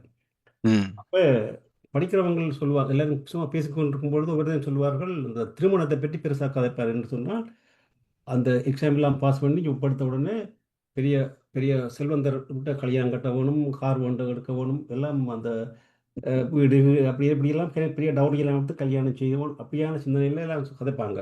ஆனால் இந்த நண்பர் மாத்திரம் அவர் அடிக்கடி சொல்லுவார் அப்படின்னு சொன்னால், தான் வந்து நிம்மதியான வாழ்க்கையை தேடித்தான் தான் பெண் எடுப்பேன் அப்படி ஒரு கதை சொல்லுவார். அப்போ என்னட்டு சொல்லி சொன்னேன், நான் இப்போ சொல்கிற கதை ஒரு 35-40 வருடங்களுக்கு முந்தைய கதை. அப்போ இவர் ஒரு செல்வந்தர், வசதியானவர், ஆனால் சிம்பிளானவர். அந்த அப்படியே அவர் சரியான சிம்பிள். மற்றது அவர் அந்த அனுபவத்தை தேடி எல்லாரோடும் பேசுவார். அந்த நல்ல ஒரு மனுஷன் என்று சொல்லி இப்போ ஆஸ்திரேலியாவில் இருக்கிறார். அப்போ இதில் முக்கியம் இருந்தாயா, அப்போ படிக்கிற காலத்தில் அவருக்கு ஒரு பெண்ணில் ஒரு விருப்பம், லவ் ஒன்று இருந்தது. அப்போ நாங்கள் இந்த எக்ஸாம் எடுத்த உடனே சாத்தியமாகிட்ட போவோம். இந்த இப்போ ரிசல்ட் வரதுக்கு ஒரு 4 months, ஒரு 4-5 months இருக்கும். இந்த 4-5 monthஸில் பூக்கட்டி வச்சு பார்க்குறது, மற்றது சாத்திரி மேர்கிட்ட போகிறது, அப்போ இந்த சாத்திரிமார்கிட்ட போனால் இந்த பாசண்ட் இப்போ ஒரு ஆள் அவ்வளோ சரி வரான்னு சொன்னால் அவரை விட்டு இன்னொரு சாத்திரிகிட்ட போவோம். அந்த அவர் ம், பாசண்ட் ம், கிடைக்கும் வரைக்கும் சாத்திரிமார் தேடி தேடி அப்படிலாம் போவோம். ம், இப்படி ஒரு காலம். அப்போ அப்படி போக இவர் வந்து ஒரு கால் அந்த பெண்ணின் ஜாதகத்தை அதையும் கொண்டு வந்தார். ம், அப்போ சாத்திரி பார்த்து சொன்னான், ஐயோ இந்த பெண்ணுக்கு வந்து என்ன செவ்வாய் தோஷம், இவருக்கு ம், செவ்வாய் தோஷமே இல்லை. ம், அந்த பெண்ணை கல்யாணம் கட்டினால் அவருக்கு வந்து பெரிய ஆபத்தான நல்லா வாழ்க்கையில் வாழ முடியாது, ம், வருத்தம் எல்லாம் அப்புறம் அப்படி எப்படியெல்லாம் பிரிஜா சொன்னார். ம், அப்போ இவர் நண்பர் சொன்னார் எனக்கு, அப்படி பொருத்தம் இல்லையென்றா தனக்கு விருப்பம் பெறக்கூடாது, விருப்பம் வந்துட்டுதே அவனபடியாலே இதெல்லாம் போய் அப்படி சொல்லிட்டார் அவர் அந்த நேரத்திலேயே. இது, இல்லை ஐயா, அவர் இது பெரிய விஷயம் ஐயா. அப்போ ம், அவர் சொன்னார், என்ன சொன்னார் என்று சொன்னால், இது வந்து செவ்வாய் தோஷத்தை விட இது வந்து இந்த செவ்வாய் தோஷம் என்று வந்தால் அவர் வேட்டு சமுதாய தோஷம், அந்த சமுதாய தோஷமே தவிர செவ்வாய் தோஷம் இல்லை. அப்போ ம், அது என்னன்னு கேட்டால் அவர் சொன்னது என்று சொல்லி சொன்னால், இப்போ இது எல்லாருக்கும் தெரிஞ்சதுன்னு சொன்னால் இப்படி சமுதாயத்தில் இப்படி ஒரு அபிப்பிராயம் இருக்கேக்க ம், இவன் செவ்வாய் தோஷம் உள்ளவனை பட்டிட்டா இவனுக்கு எங்கேடா சாகுறான், இங்கே கஷ்டப்படுறான்னு இங்கே அப்படித்தான் எதிர்பார்த்து கொண்டு அவையே அப்படியே உருவாக்கி விட்டுவார்கள். ம், அதோட அவர்கிட்ட வீட்டில் வந்து அந்த பெண் வந்து வசதி இல்லை பெருசாக. ம், வசதியும் இல்லை, செவ்வாய் தோஷம் என்று கண்டால் அவருடைய வீட்டிலேயே அந்த செவ்வாய் தோஷத்தை வச்சு தட்டி விட்டுவார்கள். ம், அப்போ அவர் என்ன செய்தார்னு சொல்லி சொன்னால், ம், அப்படியே ஒரு சாத்திரியை பிடிச்சு அந்த பெண்ணின் சாதகத்தை நல்லா பொருத்தக்கூடிய எழுதி வைச்சார். ம், நல்லா பொருத்தம் அப்படின்னு சொல்லி சொல்லி ம். வீட்டில் போய் அதை பற்றி எல்லாம் பேசும்போது அவர் வீட்டை சம்மதிக்க இல்லை ஐயா, இது உண்மையான விஷயம் ஐயா. அவர் வீட்டில் வந்து சம்மதிக்கவே இல்லை. அது அந்த சாதத்தை பார்த்தா நல்ல பொருத்தம். அப்ப அந்த சாதத்தை பார்த்தவங்க வந்து அவர் இந்த பெண்ணை கட்டினா பெரிய மகாராஜனா வாழ்வார் சரி. அப்படிலாம் சொல்லி திருமணம் நடந்துடுச்சு. ம், என்னடால் ஐயா, அது என்ன சொல்கிறேன்னு சொன்னால், அப்போ எங்களுக்கே எங்களுக்கு வந்த ஒரு பயம் ஒன்று இருந்தது. ஆனால் இன்று வரை ஐயா அவர் இன்றைக்கு எல்லாம் பிள்ளை கல்யாணம் கட்டி இப்போ பேர பிள்ளைகள் அப்படி இப்படி நல்ல பதவியெல்லாம் இருந்து இப்போ ரிட்டையர் பண்ணி ஆஸ்திரேலியாவில் இருக்கிறார், நல்லாவே வாழ்ந்து கொண்டிருக்கிறார். ஒருத்தருக்கும் தெரியாது ஐயா, இது ஒருத்தருக்குமே தெரியாது. நான் இப்போ உங்களுக்கு சொல்கிறேன் என்னன்னு சொல்லி சொன்னால், அதுதான் அதேதான். அதாவது பிறப்புக்கு மட்டும்தான் கோள்கள் காரணம். ஆமையா, நம்முடைய எந்த பாவ புண்ணியத்துக்கும் கோள்கள் காரணமே கிடையாது. இதை தெளிவா நம்ம நம்பி ஆகணும். இப்ப நீங்க சொன்ன மாதிரி ஒரு உதாரணம் வச்சு பாத்தீங்கன்னா, எங்க இதை நம்பி அவன் விட்டு இருந்தானாக்கா வாழ்க்கை வேற மாதிரி போயிருக்கும் இல்லையா? ஆமையா, அது இல்லையா? அதனால அதெல்லாம் ஒண்ணும் கிடையாது. அது இன்னும் சில பேர் பாத்தீங்கன்னா, குழந்தை பிறந்த நேரம் நல்லா இருக்கு, சூப்பரா வருதும்பாங்க. குழந்தை பிறந்த நேரம் சரியில்லை, பிறந்ததுல இருந்து எல்லாம் கஷ்டம் பார்த்து கரிச்சு கொட்டுவாங்க. இதெல்லாம் நான் என்னுடைய காலத்துல பார்த்திருக்கேன். அப்படியெல்லாம் எதுவுமே கிடையாது. குழந்தை பிறக்க நேரத்துக்கும் நம்ம வர கஷ்டத்துக்கும் எல்லாம் லிங்கே கிடையாதுங்க. ஆமையா, எல்லாம் அதோட மெச்சூரிட்டி டைமுக்கு வெளியே வருது, அவ்வளவுதான். ஆமையா, ஸோ இதை தவிர வேறு எதுவுமே கிடையாது. தைரியமா நம்பலாம் இதை. ஆமையா. என்னோட விஷயம் ஐயா என்ன சொன்னால், நான் அந்த கேள்வி நேரத்தில் உங்களை ஒரு ஒரு ஒரு ஒரு அன்பர் ஒரு அம்மா கேள்வி கேட்டான்னு சொன்னால் அந்த ஆயுதத்தை பற்றி. ம், அப்போ என்னுடைய ஃப்ரெண்ட் ரிலேட்டிவ் அவர் கொஞ்சம் வயசு ஒரு 97 இயர்ஸ் ஓல்டு, ஒரு 3-4 மந்த்ஸ்க்கு முன்னே இறந்துட்டார் அவர். ம், அருமையான சாத்திரியர்னு சொன்னால் அவர் பெரிய பணம் கொடுத்தா வேண்டுவார், ஆனால் பணம் மட்டும் கேட்பதில்லை. சரி. அதோடு அவர்கிட்ட வந்து கொஞ்ச நாள் அந்த இப்போ கல்யாண பொருத்தம் எல்லாம் பார்ப்பார், சாத்திரம் எல்லாம் பார்ப்பார். ஆனால் காலப்போக்கில் ஆட்கள்லாம் அவர்கிட்ட வர்றது குறைஞ்சிட்டது. காரணம் என்று சொன்னால் அவர் உள்ளத்தை நேரே சொல்லிடுவார். அப்போ ம், இவர்கிட்ட வந்தால் கல்யாணம் பொருந்தது இல்லைன்னு சொல்லி பல வாக்கு வர்றதெல்லாம் குறைஞ்சிட்டது. ம், ம், அதை பற்றி கவலைப்பட்டதும் கிடையாது. என்ன ம், அவர் ஒரு புக் ஒன்று எழுதின சாஸ்திர புத்தகம் எழுதினா ஒரு புக் எழுதிய எனக்கு அது நான் தேடி பார்த்தா எனக்கு கிடைக்கவே இல்லை. அவரே என்ன சொன்னார்ன்னு சொன்னால், ம், இந்த ஆயிலியம் வந்து இப்படி இப்படி கனவேர் இப்படி இப்படி அவங்களை யாரோ உருவாக்கி விட்டாங்க. ம், இது ஒரு அப்போ அந்த ஆயிலியத்தில் உள்ள பெண் வந்து கல்யாணம் கட்டினா அந்த மாமியாரே கூடாது அப்படி ஒரு இதை உருவாக்கி அது ம், செத்தே போவா அப்படின்ட்டுலாம் உருவாக்கி விட்டாங்க. ம், பல பெண்களுக்கு கல்யாணம் நடக்குதில்லை. ம், ஆகையினாலே இந்த சாஸ்திரி மேரில் சேர்ந்து இதை பற்றி பேசி ம், அந்த க்ளோஸை எடுத்துட்டாங்க. இப்போ இல்லைன்ற மாதிரி தான் அவர் சொன்னார். ம், அப்போ எனக்கு இது என்ன சொன்னால், அப்ப அந்த க்ளோசெட் சேர்க்கிறது இப்ப எடுக்கிறதுன்னு சொன்னால் அப்ப ம் அப்பா சேர்க்கிறாங்க. ம் இப்ப இந்த சாஸ்திரிமார் ஒரு சாஸ்திரிமாரோ இந்த பிசினஸ் சாஸ்திரம் பார்க்குறவங்க வந்து இப்படியெல்லாம் உருவாக்கி ஒரு பிரமை, அதாவது பயத்தை உருவாக்கி அதில் சிரித்து கொண்டு இருக்கிறாங்க. ஆனால் ஐயா இந்த கவலையான விஷயம் என்ற ஐயா இந்த செவ்வாய் தோஷத்தால் எனக்கு தெரிஞ்ச பல பேர் ஐயா நல்ல அருமையான கல்யாணம் எல்லாம் குழம்பி இருக்குது அந்த அந்த தோஷத்தை பார்த்து. ஆமா ஆமாய்யா. அப்போ அது இப்போ ஐயா கொஞ்சம் குறைஞ்ச வந்த மாதிரி இருக்குது. ம் அதனால ஐயா அது ஒரு அது அதனுடைய ஐயா அதெல்லாம் ஐயா இப்போ வரதராஜன் ஐயா நல்ல ஒரு கருத்தை சொன்னார். அந்த ஃபர்ஸ்ட் இதில் சொன்னார் அந்த சாஸ்திரத்தை பற்றி அருமையான கருத்து ஒன்று சொன்னார். சுருக்கமாக சொன்னார், எனக்கு ஞாபகம் இல்லை, நல்ல கருத்தை ஒன்று சொல்லி ம் அதெல்லாம் ஐயா. ஐயா என்ன ஒரு கேள்வி என்று சொல்லி சொன்னால், ம் நீங்கள் திருப்பி சொல்லியிருக்கேன், எனக்கு ஒரு கேள்விக்காக கேட்குறேன். இந்த பரமாத்மா ஜீவாத்மா பற்றி சொல்லி கொண்டு இன்றைக்கு மாதிரி சொன்னீங்க. ம் ஒன்று உணரும் தெய்வம், மற்றது இல்லை பரமாத்மா உணர் உணரும் தெய்வம் அப்படி ஒரு கருத்தை சொல்லுவீங்க. உணரும் தெய்வம். உணரும் தெய்வம், ஆமா. அப்படி இன்னைக்கு ஐயா இந்த பரமாத்மாவும் ஐயா ஜீவாத்மா. உங்க வாய்ஸ் கேட்கலையே. ஐயா ஓகே ஐயா, இப்போ இருக்குதா ஐயா? ஓ எங்க இருங்க.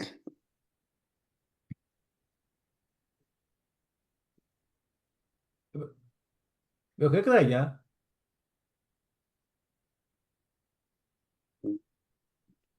எங்களுக்கு ஐயா கேக்குதுங்க ஐயா. அவருக்கு அவருக்கு இது இல்ல அன்மியூட் பண்ணிருப்பாரா இருக்கும், மியூட் இல்ல பண்ணிருப்பாரா அன்மியூட் இருக்கும். பண்ணல, இல்ல மியூட் பண்ணல. என்னுடைய ஒரு நிமிஷம் இதுல போயிருக்கும்னு நினைக்கிறேன். ஸ்பீக்கர்ல இருந்து இதுக்கு இப்ப கேக்குதா? போயிருக்கேன் ஐயா. நீங்க பேசுறது கேக்குதுங்க ஐயா, எல்லாரும் பேசுறது இது ஸ்பீக்கர் இதுல போயிடுச்சு. அதான் நார்மல் இதுல போயிருக்கு. ஓகே ஓகே இப்ப கேக்குது. கேட்குதா ஐயா? ஓகே ஐயா. கேக்குது. ஓகே அப்ப ஐயா இந்த அப்ப பரமாத்மா என்பது அந்த 13லேருந்து 8 மன அலைச்சுழல் ம் அப்படி இருக்கும்போது இந்த பரமாத்மாவும் ஜீவாத்மாவும் எங்கள்கிட்ட ஒவ்வொரு தரிலும் அந்த பரமாத்மா இருக்குது. அப்படியா ஐயா? அதாவது எப்படி இந்த பிரபஞ்சம் முழுவதும் இறைநிலை குவிந்திருக்கிறது, அதுல ஒவ்வொரு அணுவும் தனித்து செயல்படுகிறது. அது போல ஜீவாந்த களம் இருக்கு, அதுல ஒவ்வொரு மனிதன் ஒவ்வொரு ஜீவனுடைய அந்த ஆத்மான்னு சொல்லக்கூடிய கருமையும் தனித்து இருக்குது. ஸோ நமக்குள்ளேயும் அவருடைய தன்மை இருக்கும். அந்த வேவ் லென்த்னு வரும்போது 13-8 தூய்மையான ஜீவாந்த களம் பரமாத்மா நிலை. ஆமையா. அப்பையா எங்களுக்கும் 13 to 8 வந்தால் பரமாத்மா நிலைக்கு வந்துடுவோம். ஆமா ரைட். ஓகே, வாழ்க ஐயா. நன்றி. வாழ்க வளமுடன் ஐயா. அடுத்து யசோதா அம்மா, நீங்க வாழ்க வளமுடன். வாழ்க வளமுடன்மா. நம்ம இப்ப சாமிஜி கோட்பாடு படிங்க. இந்த மேட்ச் பிக்சிங், அதாவது இந்த பொண்ணுக்கு இந்த மாப்பிள்ளை அப்படிங்கறது எப்படி பிக்ஸ் ஆகுதுங்க பை நேச்சர். நீங்க ஜாதகம் ஜோசியம் அதெல்லாம் விட்டுருங்க. இப்ப கிறிஸ்டின் முஸ்லீம்ல எல்லாம் அவங்க பாக்குறது இல்ல. அப்ப அந்த கான்செப்ட் படி ஹிந்துஸ்லயுமே அது எப்படி பிக்ஸ் ஆகுதுங்கன்னு கேக்குறேன். இது வெரி வெரி காம்ப்ளிகேட்டட் கொஸ்டின். ஏன்னா இப்ப நாம இறைநிலை தான் தேர்வு செய்து ஒரு ஆண் பிறக்கிற போதே ஒரு பெண் பிறந்துரும் அப்படின்னு நம்ம இயற்கையில பேசுறோம். ஆனா அவங்கவுங்க ஜாதியில தான் கல்யாணம் பண்ணிக்கிறாங்க. ஆமாங்க. அப்ப இறைவனுக்கு ஜாதி தெரியுமா? தெரியாது. அதனால இந்த மேரேஜ் மட்டும் வெரி காம்ப்ளிகேட்டட் ப்ரொபோசல். எப்படி ஒரு குழந்தை பிறக்கிறதுக்கு 14 தலைமுறை அனுபவங்கள் எல்லாம் பாவ புண்ணியத்தை கணக்கு போட்டு அதுக்கான நட்சத்திரத்தை தேர்வு செய்து அந்த நட்சத்திரத்துல கருவாகுதோ, அதே போல இந்த திருமணம் என்ற பந்தமும் மிகவும் காம்ப்ளிகேட்டடான விஷயம். இப்படித்தான் டிரைவ் பண்ண முடியாதுங்க.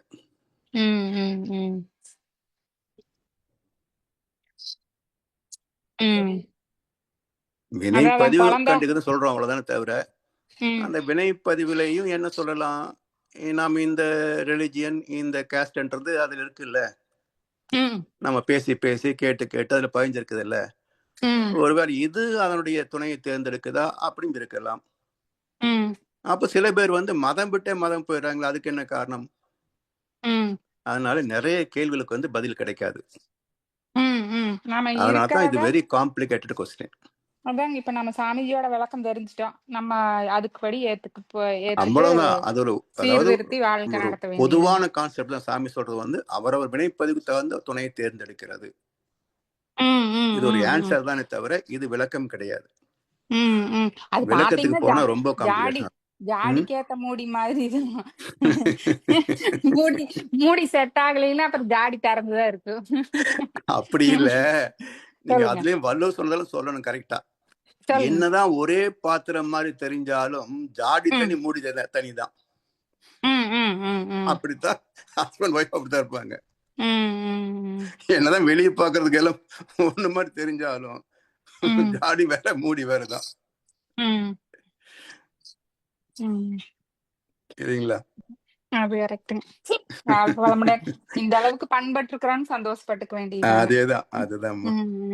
மகரிஷிய பிடிச்சிட்டோம் அப்படிங்கிறத ஆமா அதுல ஆமா தெளிவா இருந்துக்க வேண்டியதுதாங்க. ஆமா. சரி. வாழ்க வாழ்க வளமுடன். வளமுடன்மா. வாழ்க வளமுடனம்மா. அடுத்து மைத்திலி தீனதயாளனம்மா, நீங்க உங்க கேள்விகளை கேட்கலாம். வாய்ப்புக்கு நன்றிங்கம்மா. வாழ்க வளமுடன் ஐயா. நேத்து நைட்டு வளமுடன். பேசணுமே வந்துட்டேங்க இன்னைக்கு. என்னன்னா இப்ப எல்லாரும் நல்லா இந்த ஜாதகத்தை சொல்றாங்க இல்ல, என் பையனுக்கு ஆயில்ய நட்சத்திரம் பொண்ணு. எல்லாரும் என்ன சொன்னாங்க, ஐயோ வேண்டாம் ஆயில்யம், அதெல்லாம் ஒண்ணும் செய்யாது, நாங்கெல்லாம் பஞ்சபூத நவத்தை செய்யறோம், ஃபுல்லா எல்லா கோல்டையும் நாங்க ஃப்ரெண்ட் ஆயிட்டோம், ஒன்னும் செய்யாது சொல்லிட்டு ஆயில்ய நட்சத்திரம் அது அவங்க ஜாதகம் எல்லாம் பார்த்தாங்க, பொருந்திடுச்சு, கல்யாணம் பண்ணியாச்சு. இன்னைக்கு 14 வருஷம் ஆச்சு. மாமியாருக்கு மருமகளுக்கு ஆகாதுன்றது பொய்.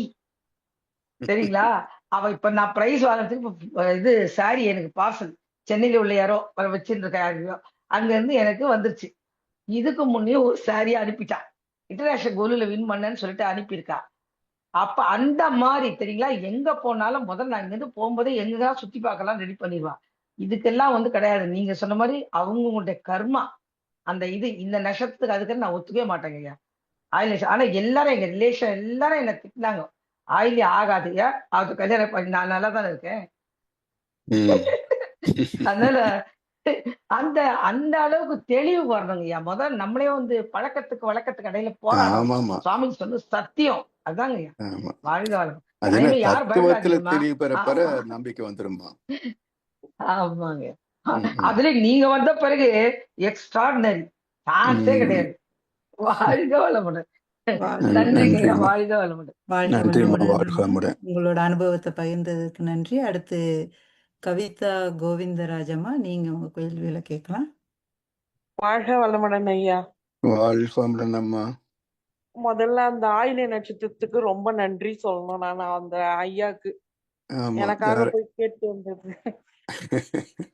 ஜனர ஐயா சொன்னாரு, அதுக்கு அவருக்கு நன்றி சொல்றேன். அவருக்கு ரொம்ப ரொம்ப கோடான கோடி நன்றிகள்.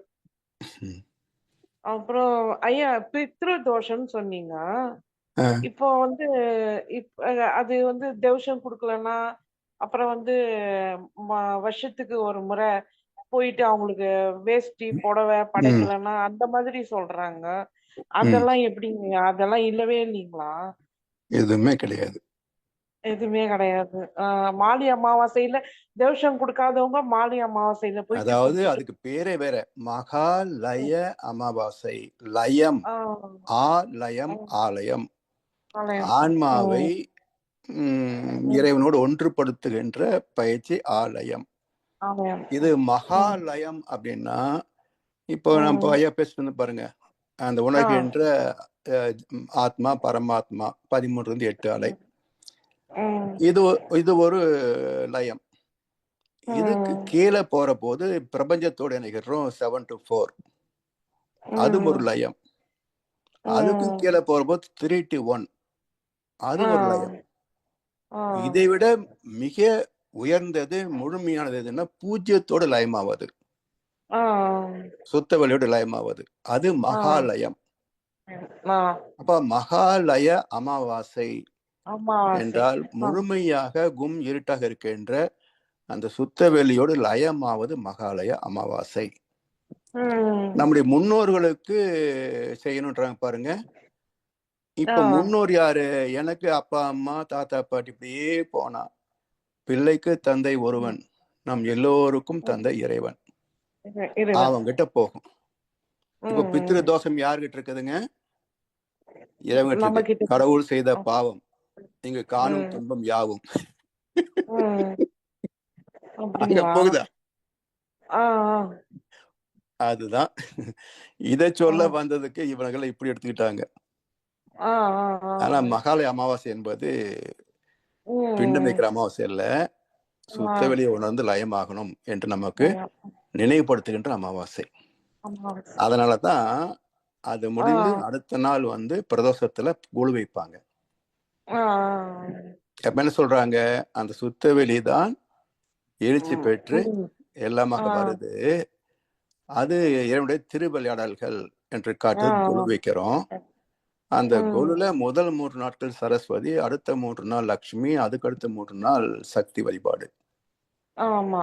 அப்ப முதல் 9 3 நாள். நாள் சரஸ்வதினா கல்வி, ஆ ஆன்மீக கல்வியை கற்றுக்கொள்வது, அறத்தை ம் கற்றுக்கொள்வது. ம் அடுத்து பொருள், ம் லக்ஷ்மி. ம் அதன் பிறகு சக்தி வழிபாடு, அதாவது உயிர். ம் ம் அந்த உயிருக்கு மூலம் பிரம்ம வித்தை, ம் இறைநிலை. அந்த பிரம்ம ஆ வித்தை கத்துக்கதான் வித்யாரம்ப நாள் ம் அப்படின்னு கொடுக்கறது. ஆ அதுக்கு என்ன செய்யணும், விஜயதசமி அன்னைக்கு ஆ மகிஷாசுர வதம் செய்யணும். ஆ சோ நம்முள் இருக்கின்ற விலங்கு குணங்கள் எல்லாம் வதம் செய்து விட்டால் ஆ நாம் இறைவனை நோக்கிய பயணத்துல முன்னேறுகிறோம். ம் அப்படி போய் மகாலயத்தோடு லயமாகணும் என்று ம் காட்டுவதுதான் இந்த 10 நாள் மாலையம். நிகழ்ச்சியுடைய தாத்பரியம். ம் ம். ஐயா இன்னொன்னு, இப்போ ம். முன்னோர்கள் சாபம் சொல்றாங்கல்ல, அதுவும் நிஜமா அதுவும் இல்லைங்களா ஐயா? எப்படி சாபம் வரும்? அதான் சொன்னேன், அதாவது அவங்களுக்கு ஆ, உணர்வே கிடையாது. உணர்வு வந்தா தானே சாபம் கொடுக்கறதோ புண்ணியம் கொடுக்கறதோ வரம் கொடுக்கறதோ. ஆ, ஆ, உணர்வே கிடையாது. அவனுக்கு மட்டும் இல்ல, நம்ம கிட்டே உணர்வு கிடையாது. நம்முடைய ஆத்மாவுக்கே உணர்வு கிடையாது. It is only characterised bio magnetic domain. வாழ்க்கை அனுபவங்களை தன்னுள் பதிந்திருக்கின்ற ஒரு ஜீவகாந்த கரு மையம், அவ்வளவுதான். இதுதான் ஆத்மா. இதுக்கு மேல ஒண்ணும் பண்ண முடியாது. அப்ப 16 நாள் வச்சு படைக்கிறாங்களா, அதெல்லாம் கூட வேஸ்ட்டுங்களா? அது இப்போ நீங்க ஒருத்தர் போயிட்டீங்கன்னா மனசு வருத்தப்படும். தானட மறந்தாலும் சதை மட்டும் தனியாக தாளாமல் துடிக்கின்றதே தம்பி, இல்லையா? அந்த உயிர் தொடர்பு இருக்குல்ல, அதுல மனசு ரொம்ப அப்செட் ஆயிடும். அதனால சொந்த பந்தங்கள் கூட இருந்து இதெல்லாம் கொஞ்சம் கலகலப்பா பேசிக்கிச்சு எல்லாம் பண்ணி, அப்புறம் கருமாதின்னு சொல்லி ஒரு நாளைக்கு அவங்கள போய் எல்லாம் இது பண்ணிட்டு மறுபடியும் புண்ணியார்ஜிதம், புண்ணிய ஆர்ஜிதம், மறுபடியும் இது மாதிரி ஒரு துக்கம் நடக்காது, இனி நல்லது நடக்கும் என்று புண்ணியத்தை உறுதிப்படுத்துவது. புண்ணியார்ஜிதம் செய்து அன்னைக்கு என்வி எல்லாம் போட்டு விருந்து கொண்டாடி ஸ்வீட் எல்லாம் வச்சு, இப்ப நாங்களும் கோயம்புத்தூர்ல 3வது நாளைக்கு ஸ்வீட் கொடுப்போம். ஐயா செத்தது என்ன சந்தோஷமா வருத்தமா ஸ்வீட் கொடுக்குறீங்களா ஐயா அப்படின்னு. இப்ப எல்லாம் இப்படிதான் கொடுக்குறோம். நல்லா அப்புறமா தான் போச்சு. செத்தவனுக்கு ஸ்வீட் கொடுக்கணும் பாரு நாங்க. ஆமா, அது மாதிரி ஆகி போச்சு. ஏன்னா அர்த்தம் தெரியாதுல்ல. அர்த்தம் தெரிஞ்சா 16வது நாள் நிச்சயம் இது புண்ணியார்ஜி செய்த பிறகுதான் ஸ்வீட் போடணும். சோ நம்மதெல்லாம் அரபிய கடைகளாச்சே, அப்ப என்ன செய்வாங்க. நிறைய சொல்லிட்டீங்க ஐயா, நிறைய அர்த்தங்கள். இன்னைக்கு நிறைய தெரியாததெல்லாம் நிறைய இருக்கு, நிறைய இருக்கு. இவ்வளவு வாழ்க்கை என்ன சின்ன வாழ்க்கையா? எனக்கு நீண்ட வரலாறு. நான் இவ்வளவு நாள் கவலைப்பட்டு இருந்த பையன் இல்ல, நம்ம போன பிறகு யாரும் எதுவும் செய்ய போறது இல்ல அப்படின்னு யாரும் செய்ய வேண்டியதில்லை. இப்பதான் தெளிவா இருக்குது. இன்னைக்கு காலையில எனக்கு ரொம்ப தெளிவா. நான் என்ன சொல்லுவேன்னா, சும்மா ஒரு 10,000 கொடுத்துருங்க, கார்பரேஷன் அவனே அள்ளி போட்டு போயிடுவான், யாரும் வர வேண்டிய கூட இல்லைன்னு சொல்லுவேன். ஆமா, அதுக்கு மேலே இன்னொன்று பயமுத்தி வச்சிருக்கேன். எவனாவது வந்து எனக்கு அது செய்யணும் சொன்னா வச்சுக்கோங்க, நீ என்ன பண்றீங்க, எங்க அப்பா சொல்லிட்டாரு, அப்படியே பண்ணா யார் சொல்றான் அவனை வந்து பேய வந்து அடிச்சிருவேன் சொல்லியிருக்கிறாரு சொல்லு அப்படின்ட்டு. யாரும் சொல்ல மாட்டாங்கல்ல. ஆமா. ஏன்னா அதை பண்ணு இதை பண்ணு அட்வைஸ் பண்ணான்டனாக்கா, எங்க அப்பா இது மாதிரி சொல்லி வச்சிருக்காரு சொல்லு, அவன் ஒடிய போயிடுவான், ஒன்றும் சொல்ல மாட்டான் அப்படின்னு. ரொம்ப ரொம்ப நன்றிங்க ஐயா. நீங்க ஆயில நட்சத்திரத்துக்கும் எனக்கு விடை கிடைச்சிச்சு, உங்ககிட்ட இருந்தும் எனக்கு நிறைய கிடைச்சது. நன்றிம்மா. வாழ்க வாழ்க வளமுடன். வாழ்க வளமுடன் அம்மா. வாழ்க வளமுடன் அம்மா. ரொம்ப நன்றிகள். ஐயா, கேள்விகள் அவ்வளவுதான். இதோட இந்த வகுப்பை முடிச்சு கொள்ளலாம். சரிங்களாம்மா. சரிங்க. ஓகே, ரொம்ப நன்றிகள் ஐயா. நன்றிம்மா. இவ்வளவு எல்லாருக்குமே மனதுல நிறைய கேள்விகள் இருக்கின்ற தலைப்பு இது. வந்து சொல்லி கேள்விகளை சொல்லாத கேள்விகள் இன்னும் நிறைய பேருக்கு இருக்கு. அது மாதிரி அந்த வந்து உங்க நல்ல ஒரு விளக்கத்தை கொடுத்து எல்லாரும் ஒரு மன நிறைவோட இந்த நாள் வந்து ஆரம்பிக்கிறவங்களுக்கு ஆரம்பிக்குது, முடிகிறவங்களுக்கு முடியுது. வந்துட்டு இப்போ இவ்வளவு மிகச்சிறப்பான ஒரு உரையை கொடுத்த ஐயாவுக்கு நம்ம எல்லாருமா சேர்ந்து வாழ்த்துக்கள் சொல்லுவோம். முதுநிலை பேராசிரியர், மூத்த பேராசிரியர் பழனிசாமி ஐயா அவர்கள் அவர் தம் உடல் நலம் மற்றும் மனவளம், ஐயா அவர்களின் பொருளாதார நலம், அவர் தம் அன்பு குடும்பம், அவர்களின் வேதாத்திரிய தொண்டு,